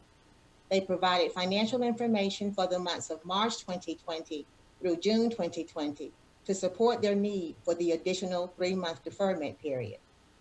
Financials provided to the city included operating statements for March, April, and May 2020, a daily report for June 16th, 2020, and a forecast model for the hotel covering the period of January 2020 through December 2020. A review of the March, April, and May 2020 financial statements for Albany Holdings reflected a $649,000 decrease in total revenues and a decrease of $200,000 in net income when compared to its fiscal year 2019 financials. Projections for the remainder of the year show an additional reduction of $1.2 million in total revenues. Staff recommends that the request for the additional 3-month deferment and loan repayments to the city be granted. Thank you, Ms. Brown. Mayor Pro Tem, any questions? Ms. Phillips, good morning. Good morning.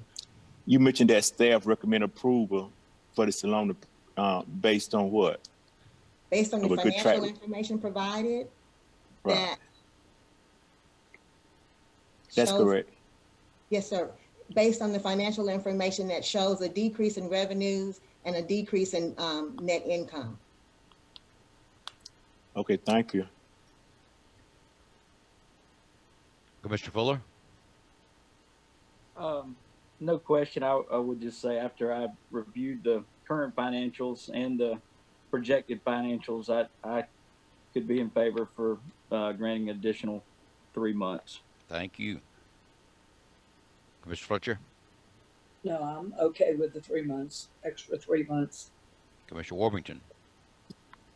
Yeah, Ms. Brown, in some of the financials, does it show any of the PPP loans that or grants that might have been received or other financing that may or may not be received also? If I can defer to Mr. Brown in the finance department, he reviewed the financials for us.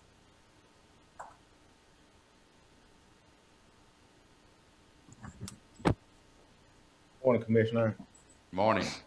And Mayor, if that information is included, I can't tell you if it was or was not included, but if it is included, it does not, it did not make the picture any better. I would just say that, but I don't know if it's embedded in those numbers, but the numbers that are presented or that were shared, and which were sort of also supported by, especially the numbers that are actual numbers that have happened for those 3 months, are supported by the excise tax documents that they present. So I know what has happened over the past 3 months is based on actual data. Of course, I know they're projecting for the rest of the year based on their current numbers and what they think may happen, which could be better, could be worse, but I can't say definitively whether or not there's any PPE money included in those financials. Okay, maybe if we could follow up on that, you know, I guess the PPP money was given as a loan that could be forgiven, so that will become net income or part of income or revenue when it is forgiven at whatever point. So my challenge, just as a elected public official, is we have a lot of hotels in town who are working with their lenders. I'm not sure if the other lenders are going past 3 months. We're in a sense acting as a lender. So that's the challenge. And as well as the federal government has put so many programs out, not just with the PPP loans, but also other emergency loans that I guess I would just like to know how much money this entity has received through those programs to know as a local government, you know, is it incumbent on us to give them more help based on what was given through other programs. So if we could get that follow-up, that'd be great. Yes, sir. Commissioner Langstaff? I'm fine with it. Commissioner Young? No questions. My only question is, sir? I was going to ask just one. Was the original request for 6 months? Yes. Yes, sir, it was. Okay. That's it. I just wanted to confirm that Albany Holdings is current on everything they owe the city. With their loan, yes, sir. I mean everything. Oh, Mr. Brown? Yes, sir. Okay. All right. One pass. Mayor Pro Tem, any further questions? Commissioner Fuller? No, sir. Commissioner Fletcher? No, sir. Commissioner Warrington? Nothing. Commissioner Langstaff? Nothing. Commissioner Young? Nothing. Okay. No, sir. No questions from Commissioner Fuller. Ms. Brown, we appreciate your presentation. Thank you. The next item on the agenda is, it looks like there's been a slate of alleys selected. I just wanted to make sure with Commissioner Warrington and Commissioner Young that y'all were satisfied with these two, with this list.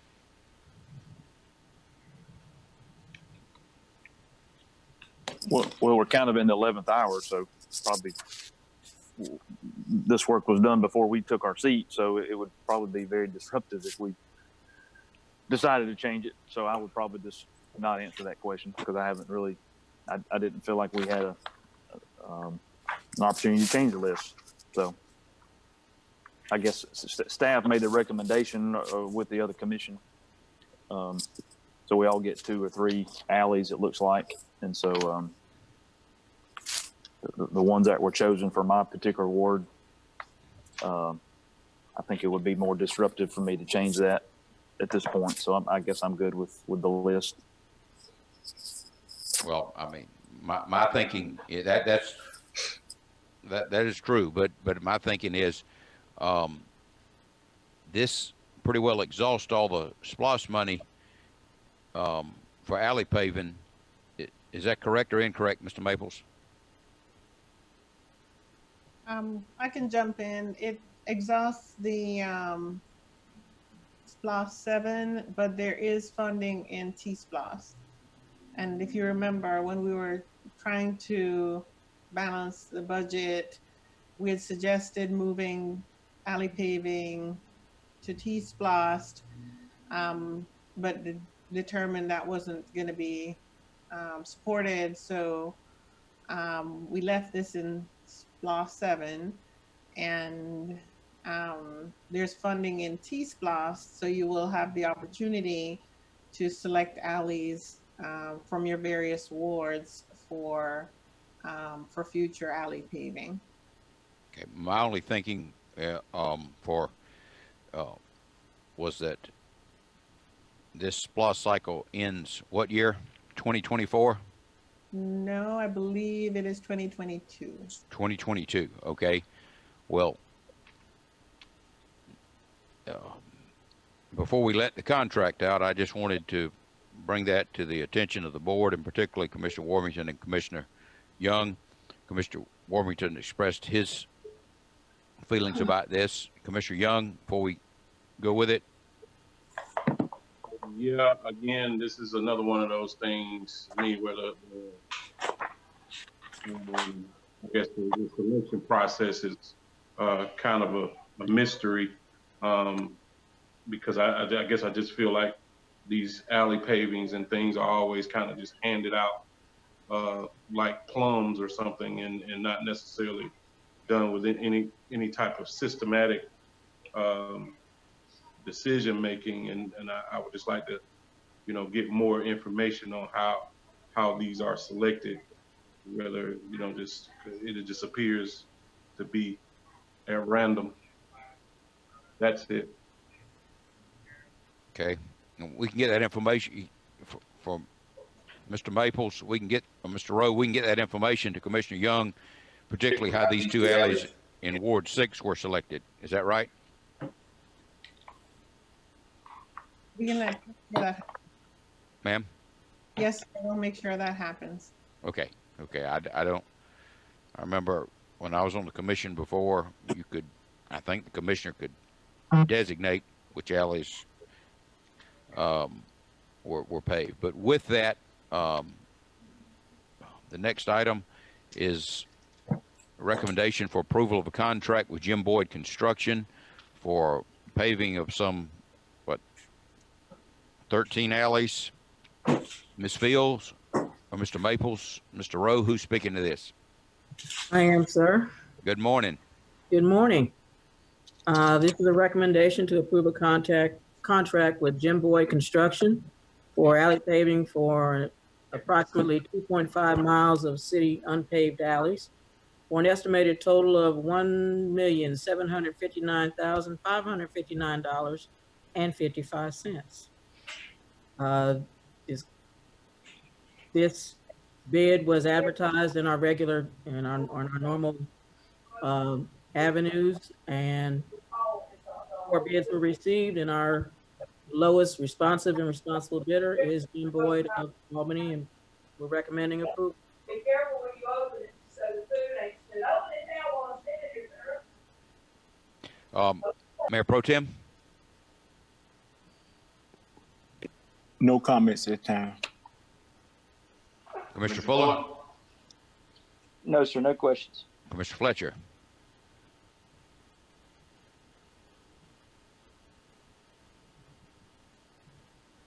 Commissioner Fletcher? No questions. Commissioner Warmington? Well, one question, this may be more for Mr. Maples. I believe on a parallel path, we've been obtaining right-of-ways and easements. I've gotten a couple of questions from a couple of my constituents, but I guess, which I thought that was a good plan, so that we're attaining what we need as the contract. Is everything, am I communicating that correctly, that we were obtaining whatever properties we needed? You're correct. We're running concurrent. We were, because of everything that was going on, we had 93 total temporary, permanent right-of-way acquisitions that were required to actually fulfill the construction of this project. As of right now, I was told by Stacy Rowe that 59 of the total 93 have been signed by the appropriate people. So that's pretty good record, given that we've got the COVID situation and we can't really get out and face-to-face meet with a lot of people. So I think that's moving right along. Hopefully we'll have, by the time we go actually through the pre-construction meeting and issue a notice to proceed after the award of the contract, I think we'll be well along with the acquisition, and surely I would think by that time there would be plenty of alleys that we've acquired everything, that there will not be a holdup for the contractor to move forward with the project. So. Okay. That's it. Commissioner Langstaff? Nothing. Mr. Young? No questions. Mr. Maples, you need to come back from the beach. Sorry, well, I thought that'd be for entertainment that you Okay. might. That was not on purpose. The one question I have, it says 0. Is that, I assume that's the mayor, the Greenwood Drive Alley?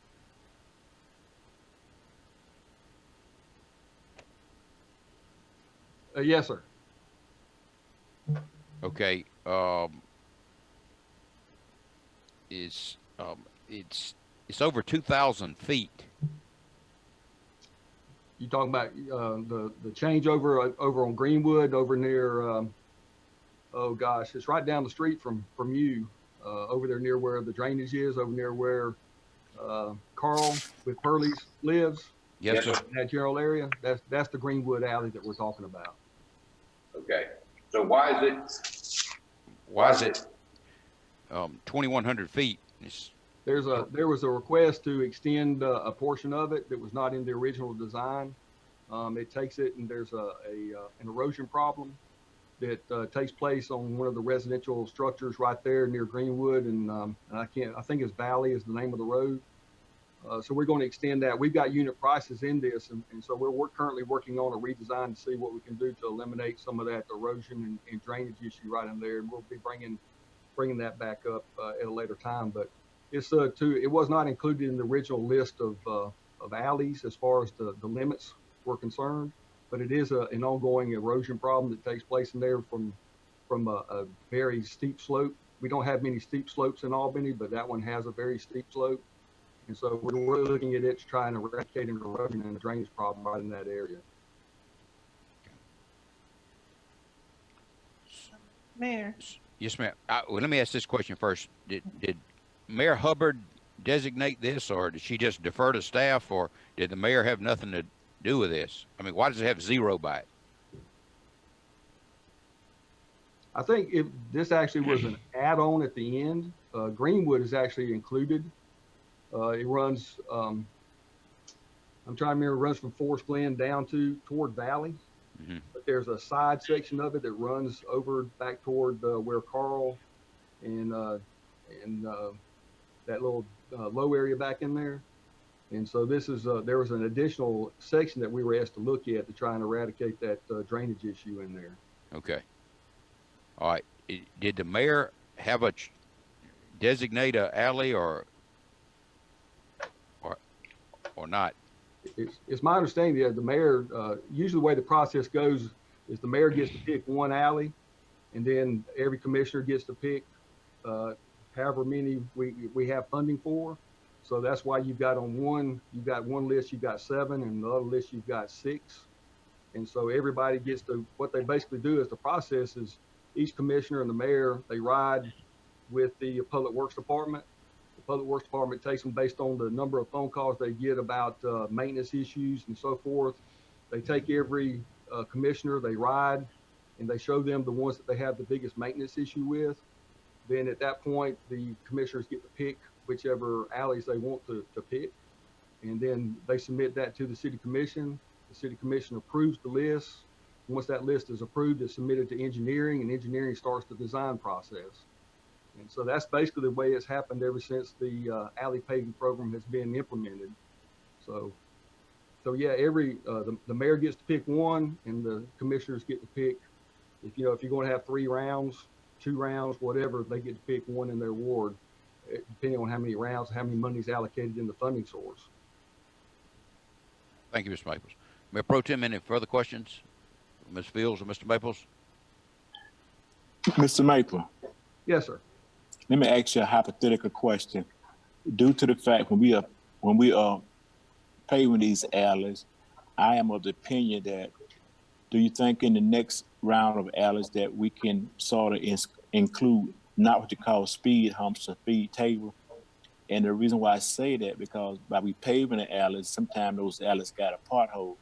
But once those alleys are paved, if someone decide to break in his or her house, those alleys, by being paved, could be a gateway to escape the police. But do you think that we had like some speed humps in those alleys, that the cost would just be a minute issue? It's something we can definitely look at. You know, it's up to you guys to decide what kind of procedures you want us to go with. You know, we usually don't do speed studies on alleys, but we can do that and see. We have done in the past where people have asked for. I think we currently have an ordinance in place that if people want to put speed tables or speed humps on alleys, they have the right to request those, and at their expense. The current ordinance basically states that the people that are adjacent to that alley, they can request them, and they can be installed at their cost. So, but I mean, that's the current ordinance, but it's something that we can always look at. Thank you. Commissioner Fuller? No, sir, brother. Commissioner Fletcher? No, sir. Commissioner Warmington? Nothing. Commissioner Langstaff? Nothing. Commissioner Young? No further questions. Okay. The one thing, Mr. Maples, did you get my correspondence about the gentleman that wanted to put speed tables on East Doublegate? Yes, sir, I did receive it. Are y'all going to give me an answer? I mean, I don't see anything in that policy that excludes or defines or excludes collector streets. So y'all Yes, going to give me? Yes, sir, we'll get you an answer. Okay, I appreciate that. No problem. Thank you, Ms. Fields. Thank you, Mr. Maples. The next item, I guess Ms. Fields is staying on the line. Mr. Anthony from the Water Department and Mr. Norman. It is a recommendation to accept the utility board.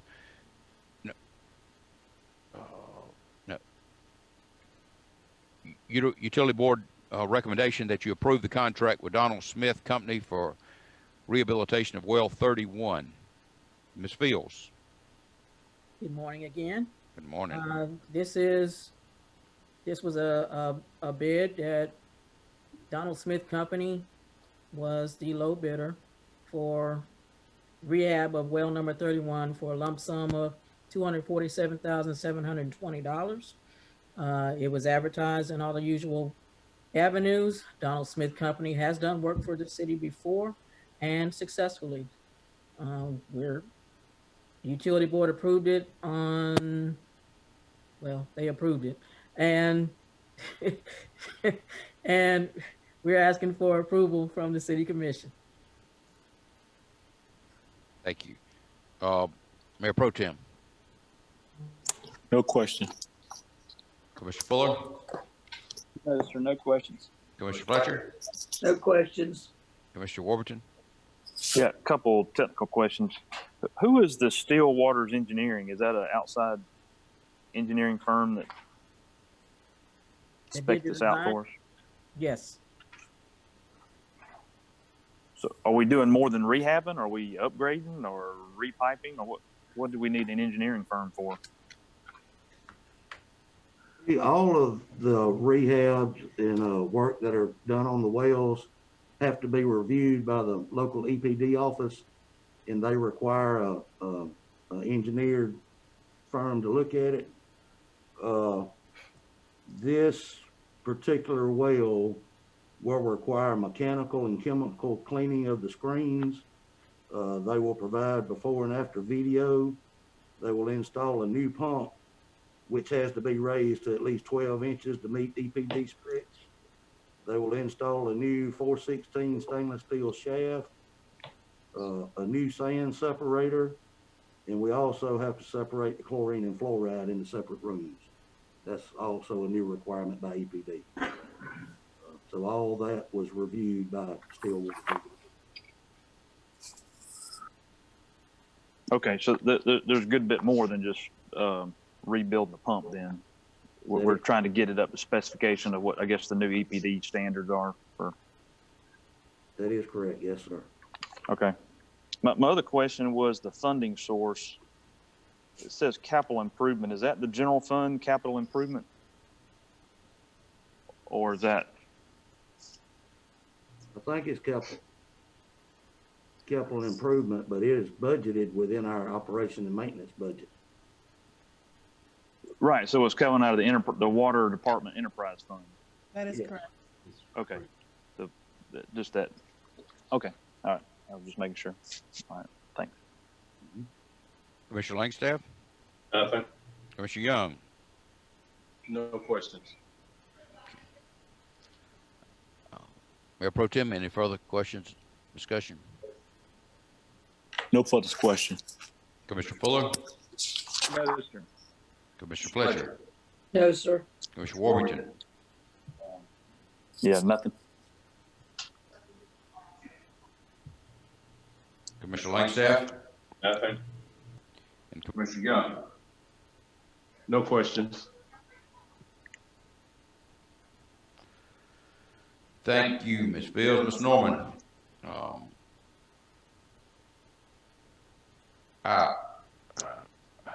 Some of these items, I guess, do we need to vote on or get an idea to put on the consent agenda? Because I'm seeing that obviously I don't see any opposition to this last item or some of the other items, and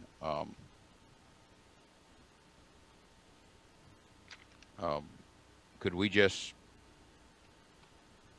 after the work session maybe identify what items we can agree to put on the consent agenda, and that would expedite the regular meeting? I think unless there's a resolution required, once it appears that there is concurrence, we'll put it on the consent agenda. Okay. Okay.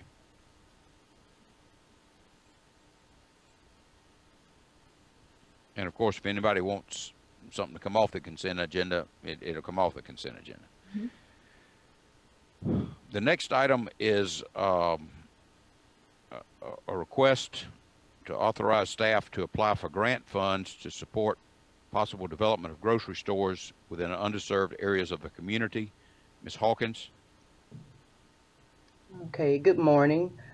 This request is to request commission approval to be able to make application via a letter of interest to the redevelopment fund.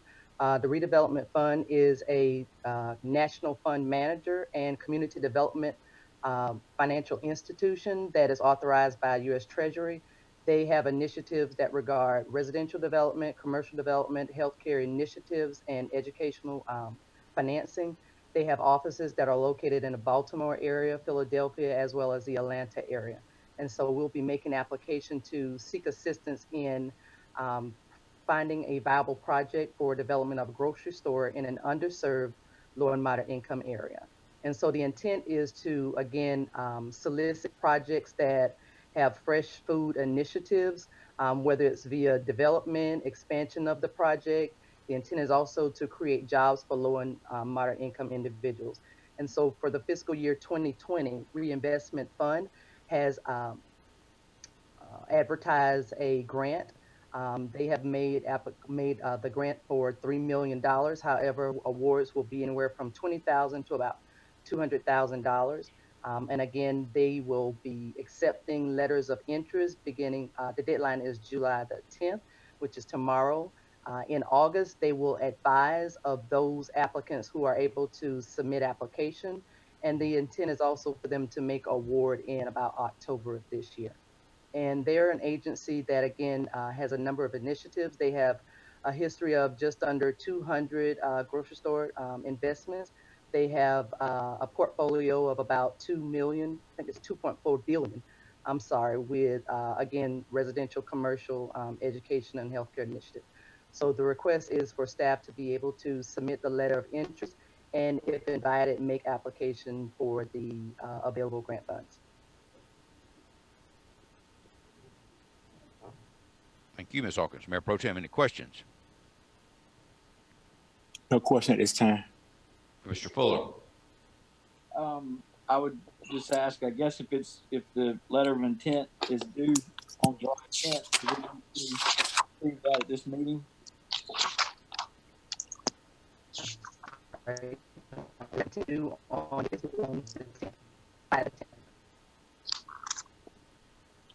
I'm sorry, I couldn't hear Selena, but the letter of intent doesn't actually require a vote of the board, but we wanted to make sure that this was in front of you.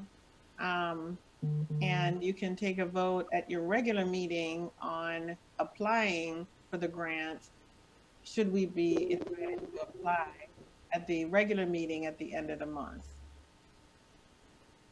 So if everybody concurs that we can move forward with the letter of intent, then we can go ahead. Again, on these, we get very late notice. I think they provide a short time frame in order to narrow the field sometimes. So we didn't have enough time to be able to put this on the last regular agenda that you had. We were notified of the grant after. Okay, I'm good with moving forward with the letter of intent. Mr. Fletcher? Yes, I'm good with moving forward also. Thank you. Mr. Warburton? Yeah, I guess that, this goes all the way back to our retreat. For us, we got to be willing to do something we've never done before. I think the quote is, before you go somewhere you've never been before. Sounds kind of simple, but that's the truth. And so, Ms. Hawkins, this is exactly what I guess for me, we've got to be aggressive at this food desert, at looking at grocery store options. And I believe as a commission, we're going to have to do something we've never done before, I believe. And so I just want to communicate my desire to be aggressive at finding where we want to put a store, where some partners. This grant is definitely a great thing to go after. And I would hope in the coming months, we're going to have some projects, hopefully that's in front of us that we can start contemplating, possibly putting some funding towards, because if we just sit back and wait, it's never going to happen. We've got to be the ones to initiate this, to ignite it, to get it started, and hopefully the private dollars will follow. But anyway, I just want to communicate my support of this, as well as many other things that needs to happen in regards to a grocery store development. Commissioner Langstaff? I'm fine with it. Commissioner Young? I'm fine with it as well. Ms. Hawkins, now is this particular grant application, is it only available to, governmental entities, municipalities, or is it for, other groups or individuals? It is. It's not, can you hear me? It's not limited to governmental agencies, nonprofit groups, business owners, anyone who has an interest in, again, for this particular grant, Healthy Food Initiative. So nonprofits are able to apply as well. And as far as the city, what my intent is to do is to advertise via an RFP, a request for proposal, propose projects, identify viable locations or areas that we know are areas that are underserved, to solicit good projects that we can consider for funding in the event that we receive this funding. And is the scale, I guess, are you limited in scale of the project that gets funded, or, because I know you gave a pretty big range in terms of the funds that would be available, so I assume you can do some small grocery stores as well? Well, that'll be up to the reinvestment fund. We are hoping to have the RFP, a project before them as a part of the application if we're invited. If it's a project that is multiple, maybe 2 grocery stores, that'll be their determination as to whether or not to consider that. We do just want to make sure that our priority are in those areas that are considered or deemed food deserts. And we know that one being the South Albany area, when I do look at it, it is in the, there are 4 census tracts in that area. 3 of those 4 census tracts are considered having poverty rates that are 20% or greater. So those are some of the areas, and there are other areas throughout the community, but we do know that in the South Albany area that we have had additional conversations, maybe about as far back as 6 months ago. And the intent of the RFP is to take the conversations that we've had with multiple persons that are interested in development of grocery stores and just be able to assist, because one of the common things that we heard among the individuals was they had gaps in financing. And so when this funding became available, the intent was to again close that gap and to remove those barriers. And the final question is, how, I guess, do you all seek applicants, or you just wait for them to walk through the door? As it relates to this particular project, what we'll do is submit again a letter of interest advising overall what we intend our project to be, but via that RFP will be our invitation to those that are interested in grocery store development or healthy food initiatives. Okay, thank you. I'm done there. Mayor Pro Tem? Commissioner Fuller? No, sir, nothing further. Commissioner Fletcher? Nothing else. Commissioner Warmington? Nothing. Commissioner Langstaff? Nothing. Commissioner Young? That's it. Okay, thank you, Ms. Hawkins. You're welcome. The next item on the agenda is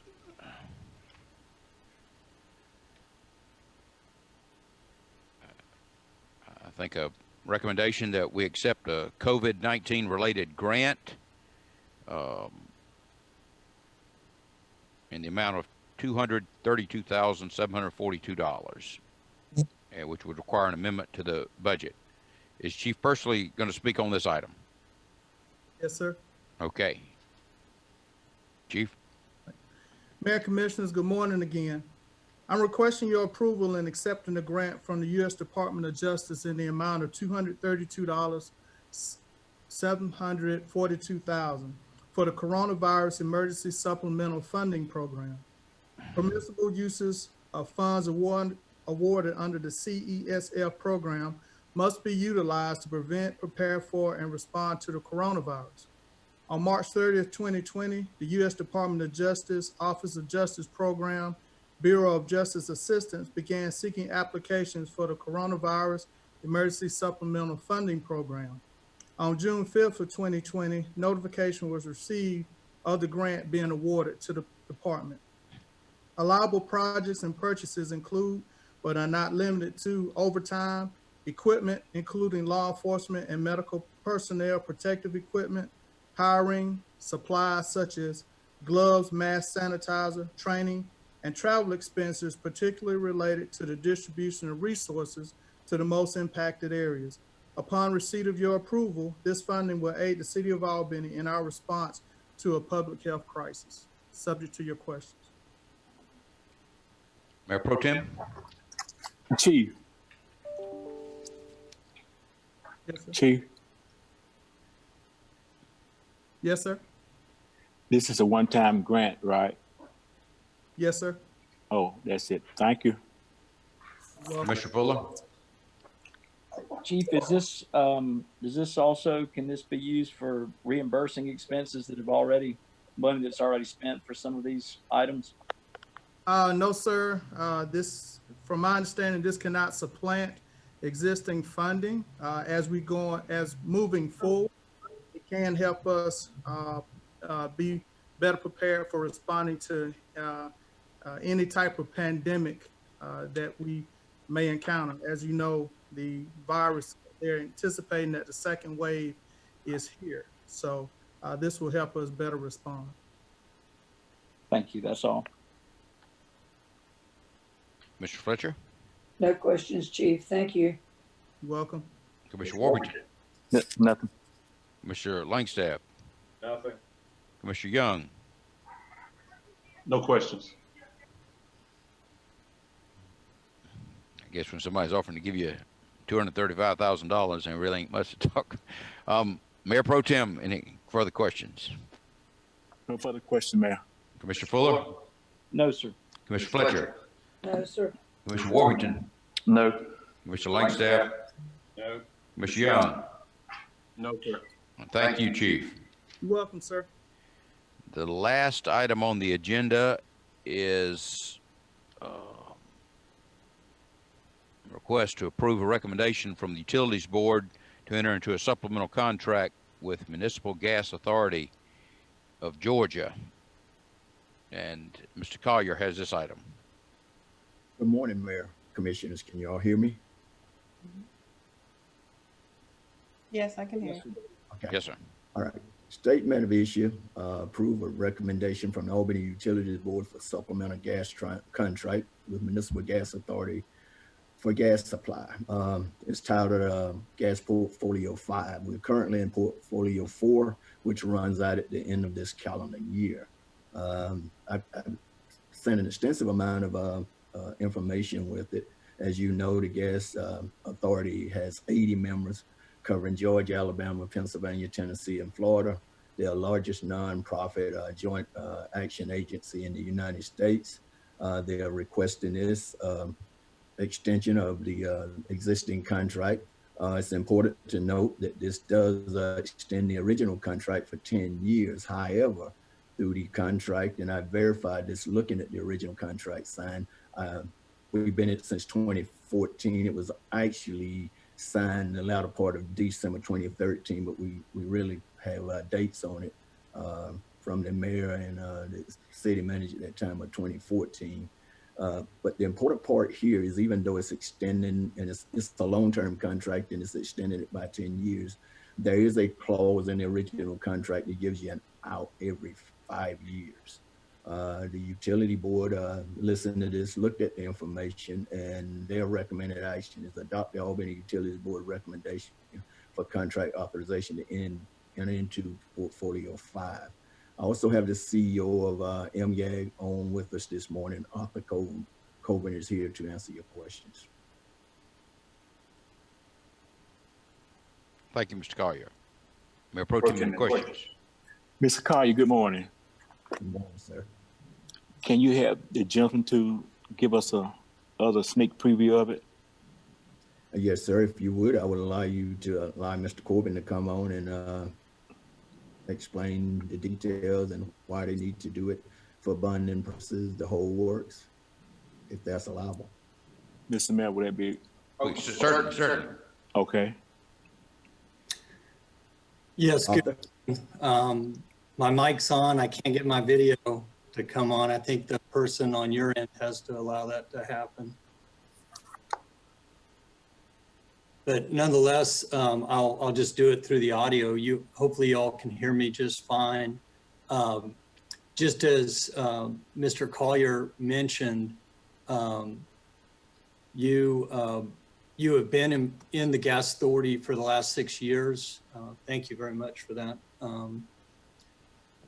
And the way that we've been doing this portfolio project, you can see now that it's in its fifth, essentially this supplemental contract is the 5th generation of this supply portfolio contracting. We started back in the early 1990s when we began using our low-cost capital. The fact that we are a nonprofit formed by an act of Georgia law where we can issue tax-exempt bonds. And so essentially, our capital costs are below that of our gas suppliers. And we enter into long-term arrangements whereby we pay using tax-exempt bonds, and through that cost of capital difference, we save substantial dollars for our members in their gas supply. In the case of Albany, in the 6 years that you guys have been active in the organization and participating in the supply portfolio, overall through our supply activities, you've saved over $3 million. 1.6 million of that has been specifically from the supply portfolio project. So as Mr. Collier mentioned, the current portfolio contract acquisition period ends at the end of this year. And so in order to perpetuate the program, we've put out to all the members a new contract that would would take us through.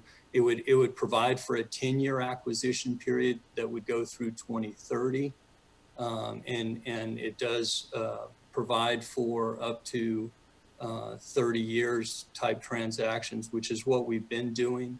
It's very important to note that these transactions are, through the structure of them, they are saving dollars below market prices, but they do track with market prices. They are not fixing your cost. And importantly, our members only pay for what they need, and they are paying for it at prices below market through this structure.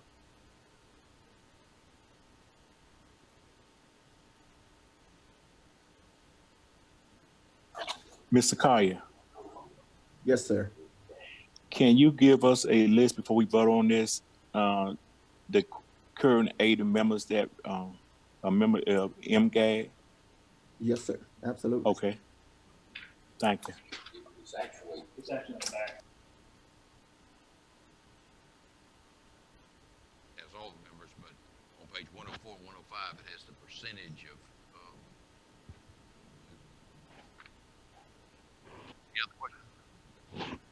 Mr. Fuller? A question for City Attorney Nathan.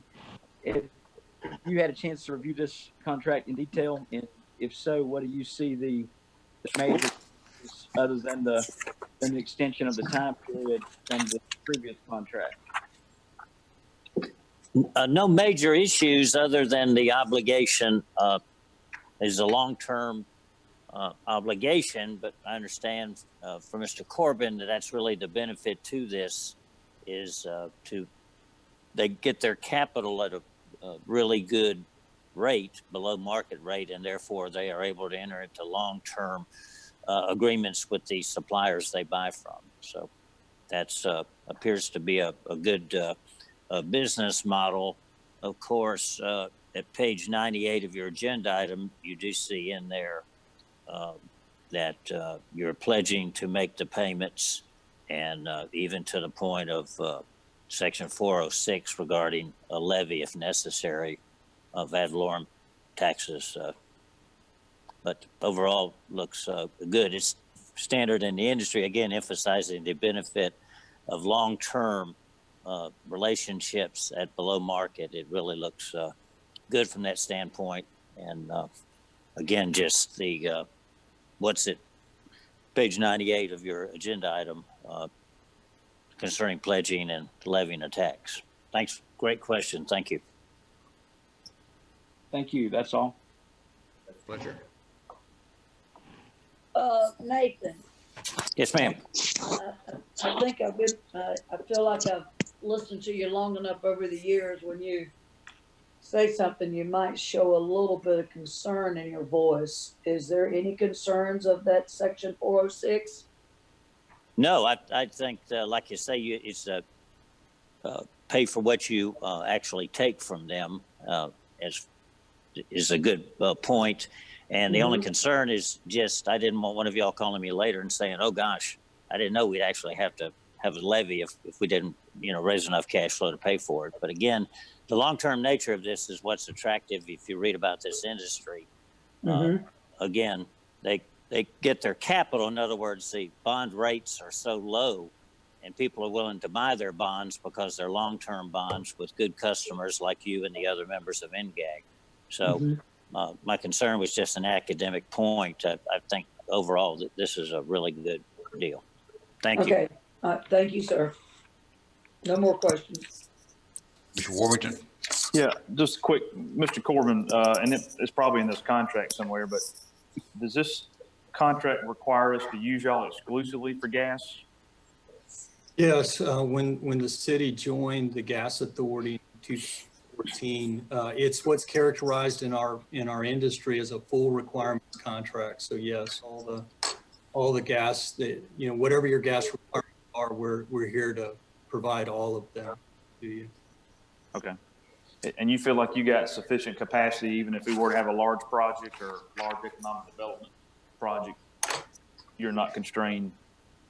Yeah, there's no from a, and you read about this. I mean, our country's in a very unique position in its history. We've got a phenomenal supply, but I want to point out there's two different things that come into play to make sure that you can meet the needs of your system, and that is the interstate pipeline capacity. And so, you know, we certainly will work with you to make sure that you have adequate pipeline capacity to your city to get you what you need for the long term. But I would tell you both from a supply standpoint, and I believe, you know, there is the pipeline infrastructure's there, but there may be very specific situations where you have a load that comes in where it may require expansion of that pipeline infrastructure. And one of the things we've seen is there are objections to that that come with it. And so we have to work through those issues to get that infrastructure. Yeah, we have some large industry who currently don't buy from us, and that would be a game changer if we were able to break that glass ceiling to have some of our larger industry let us supply versus the way they're currently supplied. One thing, Mayor, this would be for you and the utility board, just like with MEAG, I believe we're in the top 5, maybe top 10 of MGAG, that I would encourage the utility board to talk about maybe trying to get on their board to have representation. Mr. Corbin, I don't believe Albany's ever had representation on your board. Not today at this point.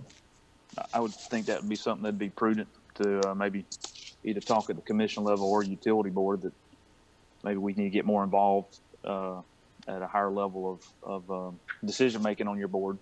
So, thank you. Commissioner Langstaff? No comment. Commissioner Young?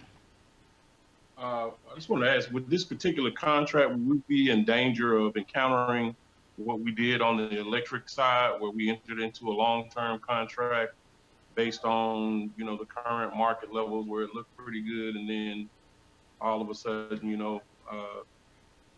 if the market doesn't go our way, we're looking at some type of, I guess, maybe not a penalty, but some type of bad outcome on the backside years from now.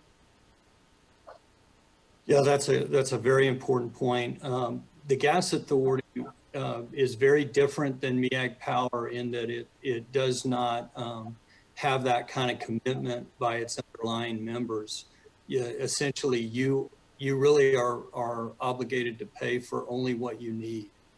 You're not coming in for a set amount that you have to live with for the foreseeable future. So, you know, it is only based on what you need, and you pay essentially below market prices for that under this program. Okay, that's an important thing to know. So I guess we don't endanger ourselves again, because we're still trying to figure out what we're going to do about the electrical side, and for this long-term commitment. But thank you for your answer. Thank you. I'm done, Mayor. I think we need a summary of this contract. I'm disappointed when this was discussed at the utility board. I mean, I would have thought that staff would have come forward and said, these are the options that we have. Either we continue with Municipal Gas Authority of Georgia, or we look to source the gas from somewhere else. I understand it's a pretty good presentation. Basically, as I understand it, MGAG can enter into these long-term purchase agreements based on the assurance that its customers will assume a certain amount of gas. And obviously, we all understand that the price of the gas in 5 years can't be established today with any specificity, because that market fluctuates and sometimes it's even volatile. But I understand there are advantages of being a member of MGAG, but I also don't believe the city commission or the utility board should mechanically approve these form contracts without, on behalf of the citizens, looking to see what are our options. Where can we source gas besides MGAG? If it's been beneficial for us for the last 5 years, that don't mean it's going to be beneficial until 2030. I mean, we need to see what the options are, and that hadn't been done. And that's what disappoints me. But also, I think the city attorney needs to give us a summary of what this contract involves. Mr. Corbin has explained, and certainly that makes me feel a lot better that with MGAG, the city of Albany doesn't have to pay for gas that it doesn't use. Now we all know, which I bet most of the people did not know 1 year ago, that the city of Albany frequently pays for electricity that it does not use because of this onerous contract we have with MEAG. And I know we're not talking about MEAG now, but only a year or two ago, MEAG came to you on the agreement with the plant Vogtle. It said that every year we're going to have an outside consultant look at this and evaluate the viability of this project. MEAG came to you and said, we want to take that provision out of the contract. We're spending X amount of dollars a year and we can do it in-house. The reason you had it was to assure that the contract was viable. And now they've entered into an agreement that MEAG can't back out of the contract. The cities, as I said, mechanically said, yeah, we'll sign the contract. They sent it to you. You didn't have an explanation from MEAG of why they wanted it in there. They wanted it removed so you didn't have the outside consultant telling you this project is no longer viable. We have to protect the interests of the city of Albany, and I'm not speaking against MGAG. It might be the thing to do. It probably is a thing to do. But I would like to see options from the city. I don't like this. And if you look at these MEAG contracts, we're seeing the same thing here. We need this executed as expeditiously as possible. Well, this should have been presented 6 months ago. We don't need to feel like we're under pressure. I would like to see what the options are. And if this is the best option, we need to proceed with it. But we don't need to sign a long-term contract just because the Municipal Gas Authority of Georgia tells us we need to sign the contract. If Mr. Corbin wants to speak to that, certainly he can. But those are my thoughts.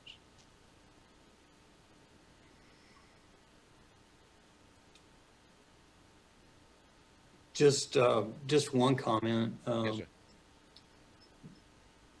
I mean, City of Albany, you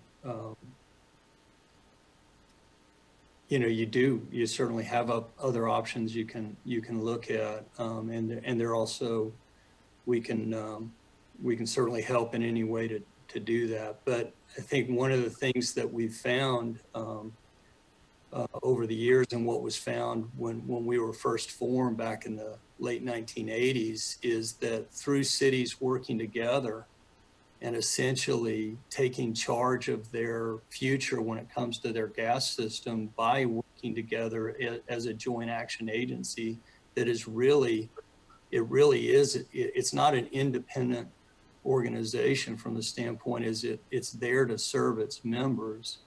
And there has been tremendous value that, given my experience in the industry, I've not seen that being provided by other for-profit gas merchants and other entities that are out there that do supply gas utilities, and they supply municipal gas utilities throughout the country. But I just haven't seen that kind of value proposition that's been done through cities really working together for the benefit of the entire group.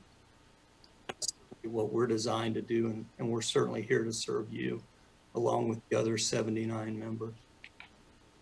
I don't mean to be discourteous, Mr. Corbin, or uncivil. I mean, my point is, as elected official, my obligation is to the people of the city of Albany. And if MGAG is the best option for us, we need to continue with MGAG. But at this point in time, what I'm saying is I think we have an obligation to due diligence or consider the options so that we do make the right decisions for the city of Albany. That's just my position.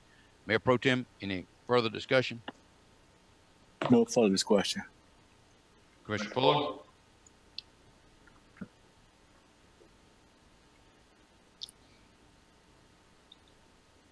Commissioner Fuller?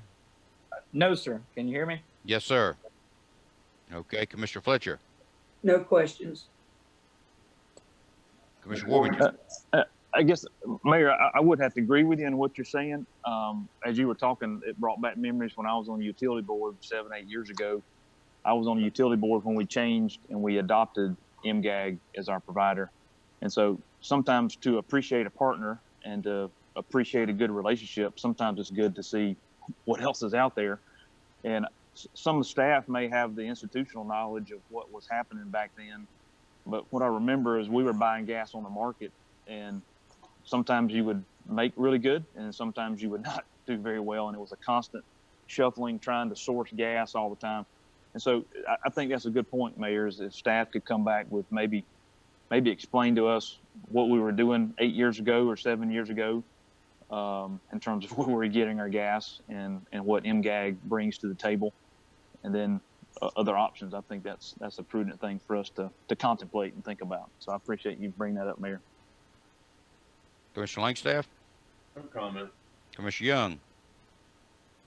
I just want to be clear again, I guess in the question that I asked in terms of whether or not we were obligated to a certain purchase amount, or are we just obligated to a purchase price? Which is it? Because I heard the gentleman say we were not obligated to, I thought it was an amount, but the price can fluctuate. Is that what I'm understanding? Yeah, that's correct. You're not obligated either way to an amount of gas. You only buy what you need, and you're not obligated to a specific price. It's tracking with the market over time, but it is tracking below that. That's what these savings that you've achieved are showing. It's a value below the market. Okay, thank you, Mayor. Just one, thank you, Commissioner Young. Mr. Corbin, do y'all have direct contracts with suppliers, or do you just buy it on the market? They are long-term contracts with suppliers.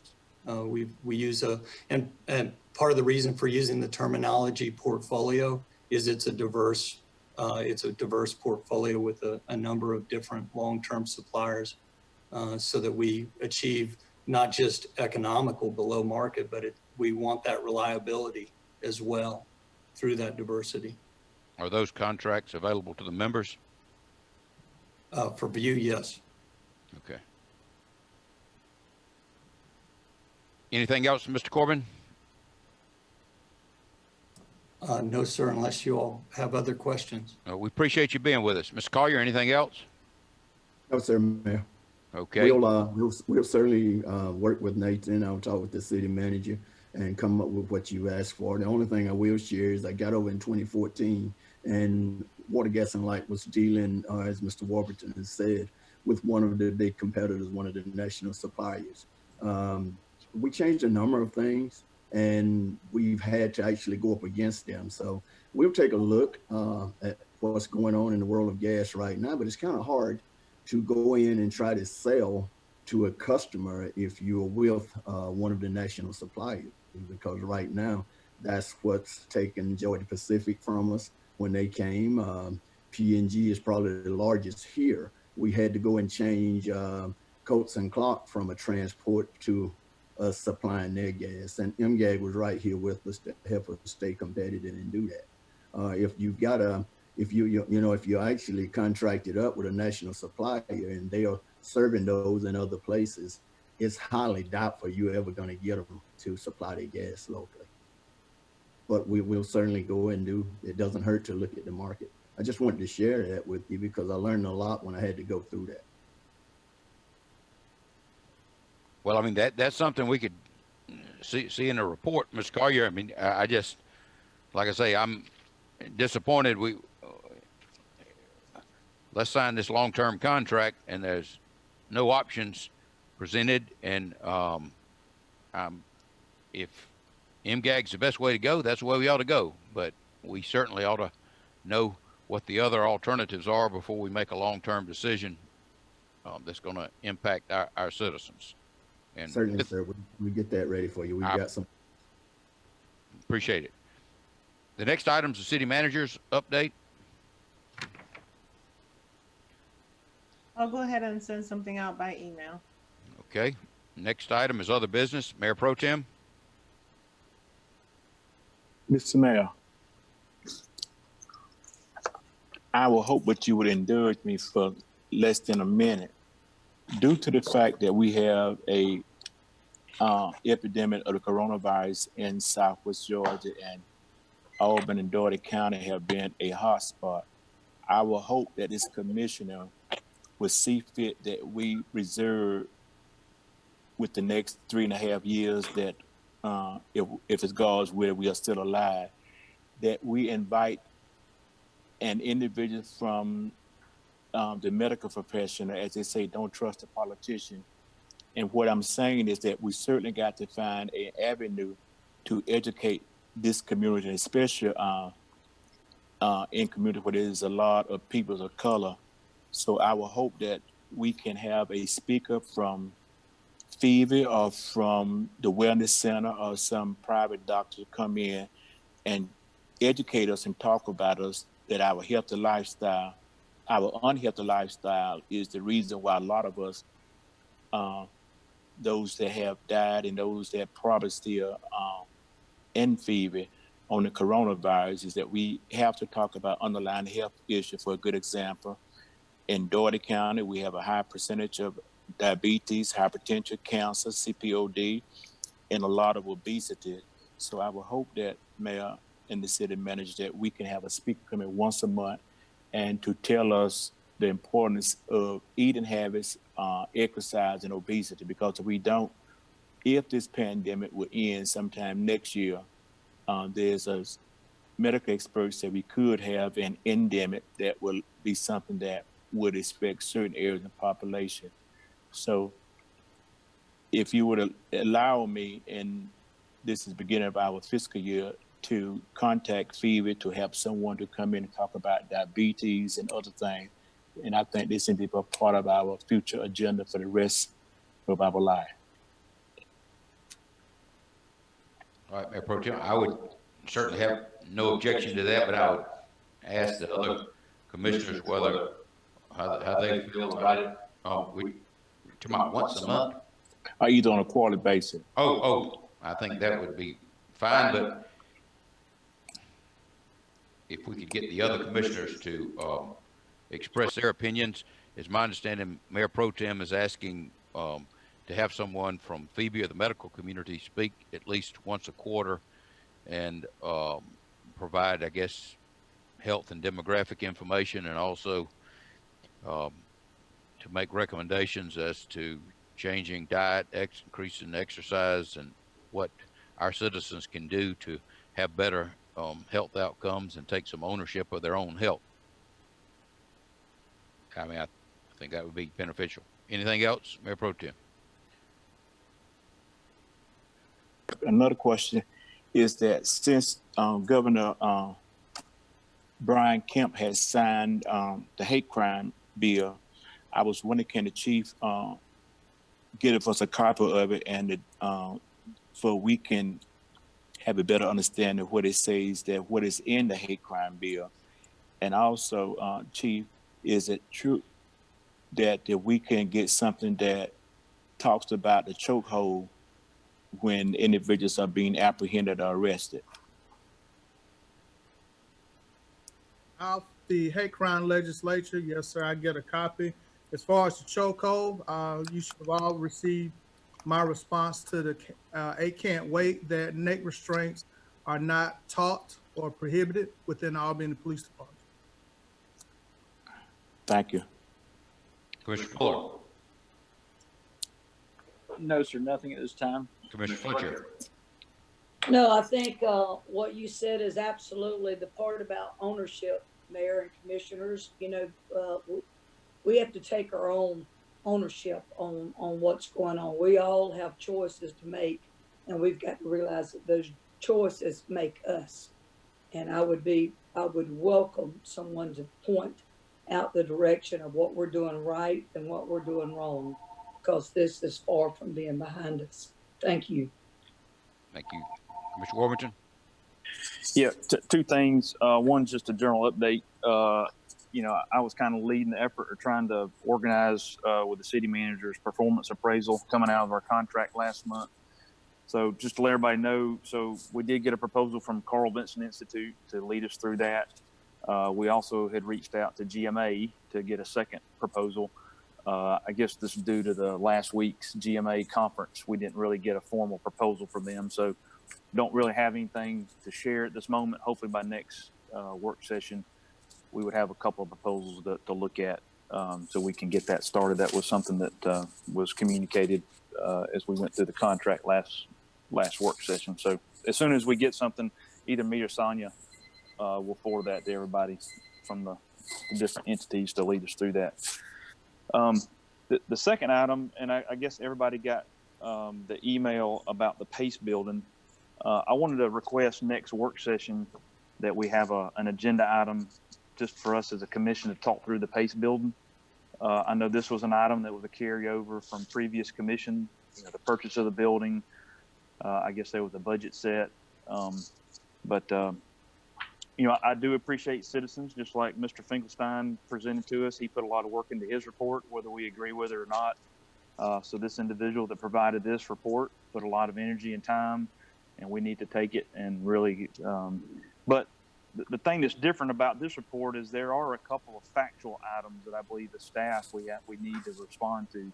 So when you start talking about life safety code, ADA compliance, that's not an opinion. That's either fact or not. And so just need to get clarity on that. Not saying that the individual is right or wrong, but I just think as a new commission, I think it would be great for us to talk about this next work session, present the budget, what's the plan.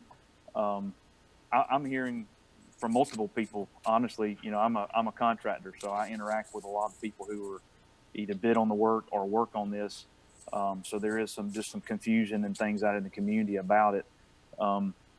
Even as far as, are we going to vacate offices in this building? So all those things, you know, some things are just running the organization that the city manager, obviously that's her job, but then there are some policy items that are kind of woven into this that I just believe the commission needs to be up to speed on, and also for us to have agreement on the direction. So if we can add that to the agenda next month, I would appreciate that. Our next work session, I would appreciate that. Mr. Mayor? Yes, ma'am. I have not received a copy of a report, so if somebody could furnish that for me, that would be helpful for us to prepare. Yeah, I didn't look at the to list, but certainly it's an email. I'll forward it to you as soon as we finish up here. Thank you. Commissioner Langstaff? Nothing at this time. Commissioner Young? Yes, sir. Wanted to again, I guess go back to, my comments at the end of the last meeting in terms of placing those items on the agenda that are addressing a lot of the issues that we see going on in our country in terms of racial disparities and injustice. Again, one of those issues are, you know, unlawful, well, not unlawful, but ordinances that create a disparity in justice. One of the ordinances that we have here that creates that type of situation is the Saggy Pants ordinance. And I think it's time that we take a look at that ordinance and, you know, look to, and my hope is to take it off of the books. It's something that, again, creates a disparity in terms of, guess, law enforcement involvement with individuals. It also just needs to signal to the African American community that we are looking at these things as a board and are trying to eradicate those places where we do see injustice and non-equal treatment under the law.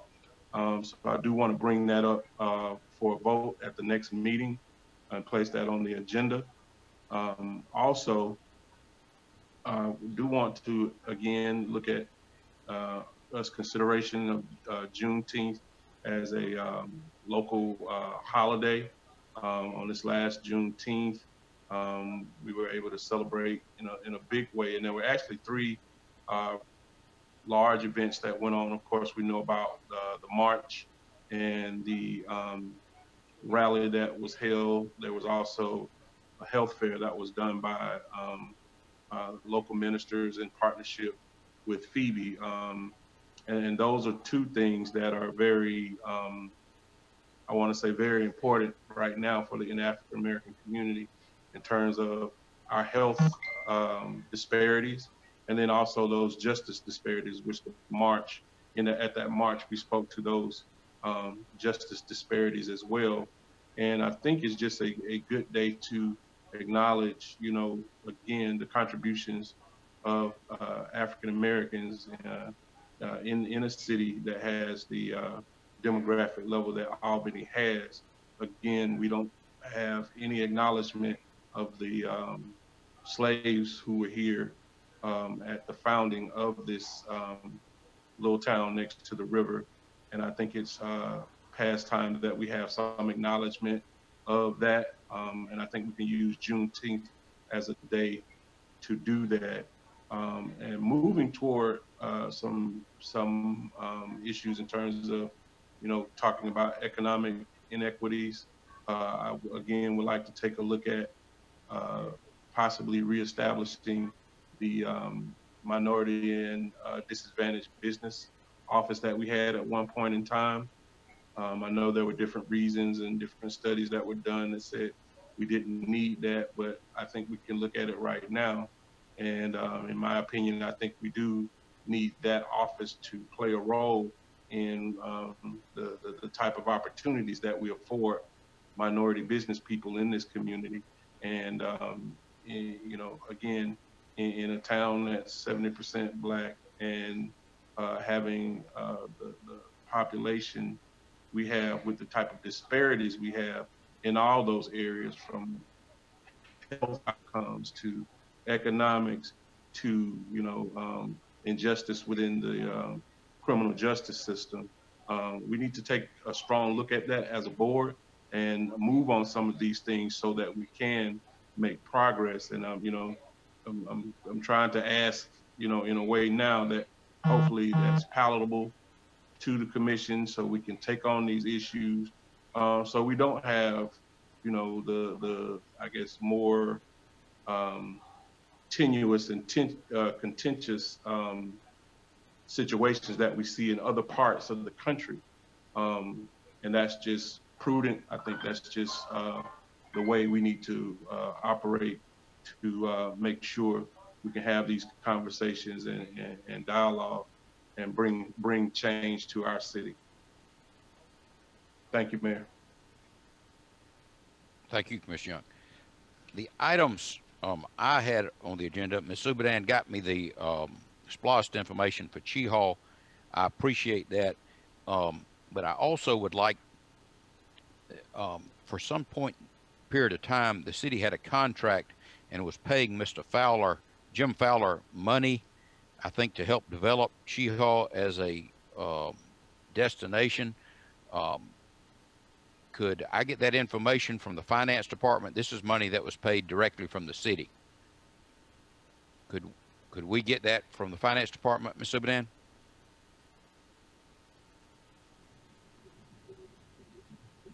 Certainly, we can search for it. Do you have a time frame by any chance? Probably started, I think it started in 2007. Okay. We should be able to find that. Okay. I don't know if it was a contract or what, but I'd like to see it. Secondly, Ralph Scotchamero, who is the associate judge in municipal court, called me last week. I sent a letter to the commissioners, and basically Judge Scotchamero asked, was he going to be reappointed? He hadn't received any notice. I don't think Judge Scotchamero's name was brought up at the organizational meeting in January. I would certainly be supportive of reappointing Judge Scotchamero, and I would ask that that item be included on the agenda for the next work session. I have asked and would ask again for a written explanation of why the Downtown Development Authority was created.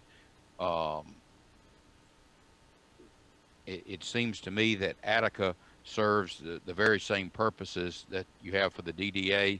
I assume there's some funding mechanisms that are available to one and not the other. On the item for the next agenda, I would like to see, we had discussed reducing the city manager spending limit to $40,000. The 6 months is up.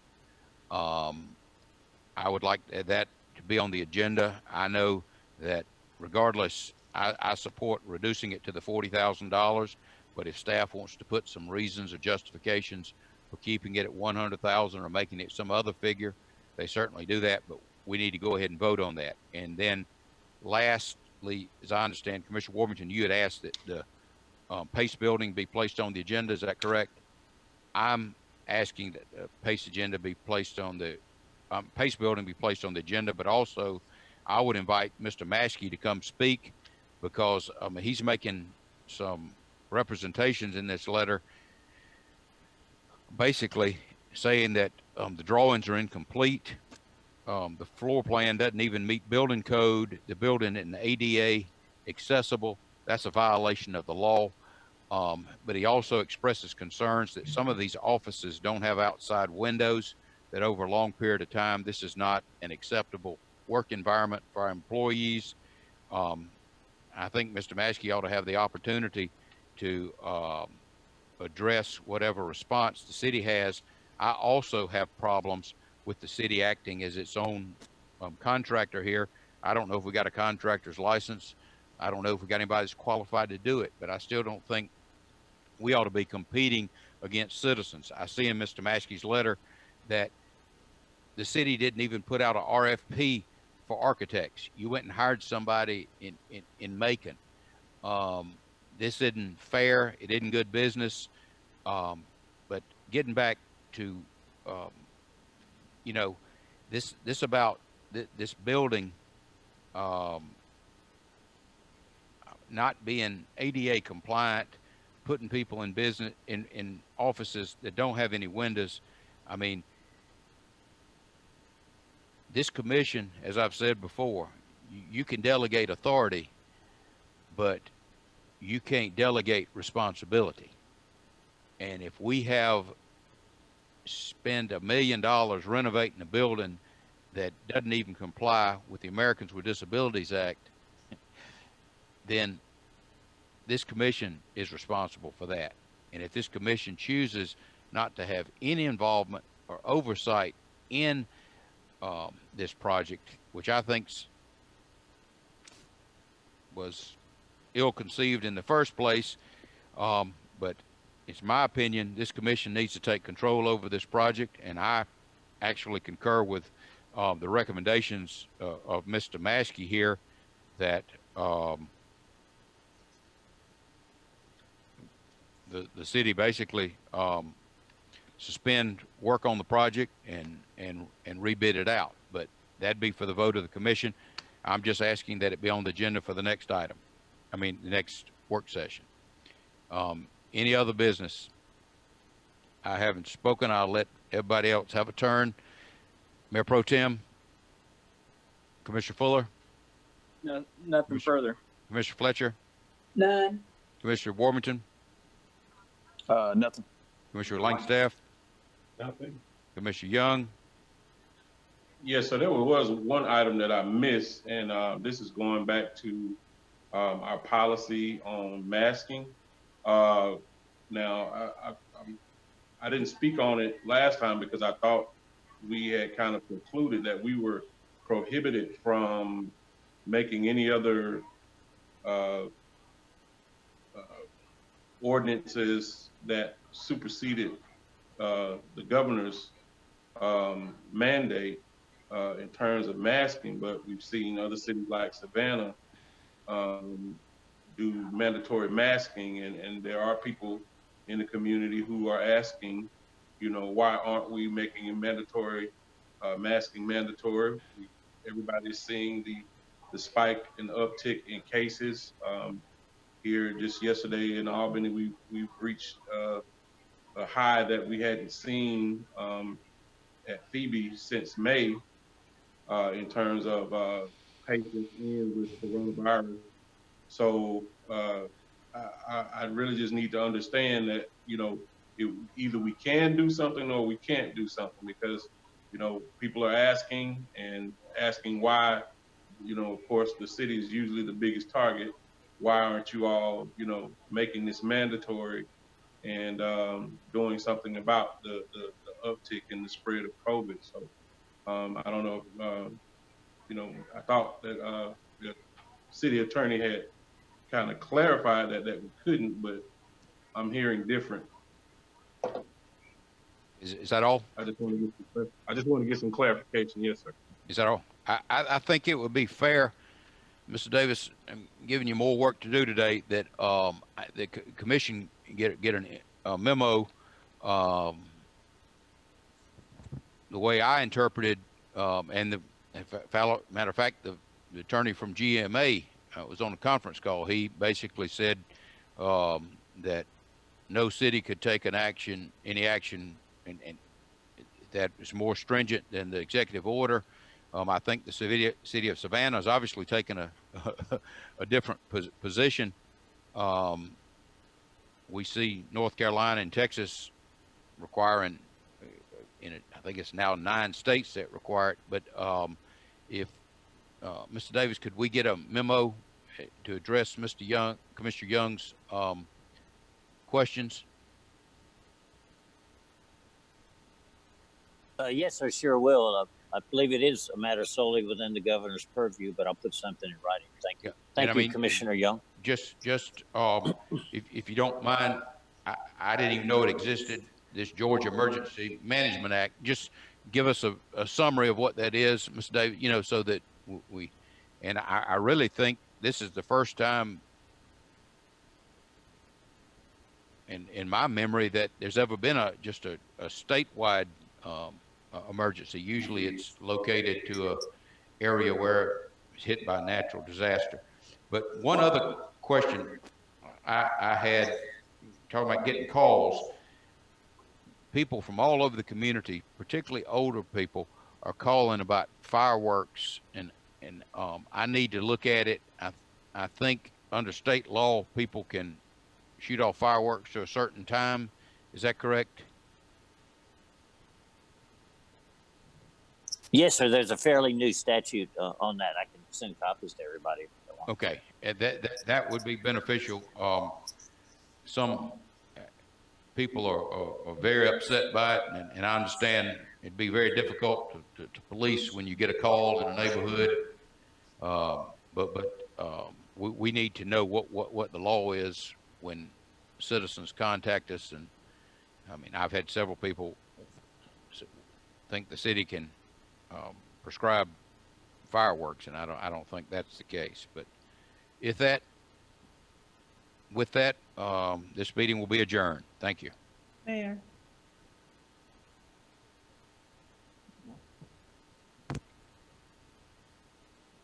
Yes, ma'am. Just on your comments, I did want to let you know that Judge Scott Chamorro was. Can y'all hear me, Mr. Superintendent? Yes.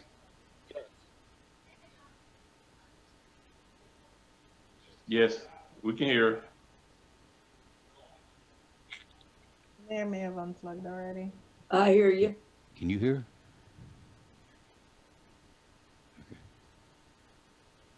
Can you hear anybody else? Yeah, I can hear you. Ms. Superintendent? Yeah, I'm here. Okay, I got you. Okay.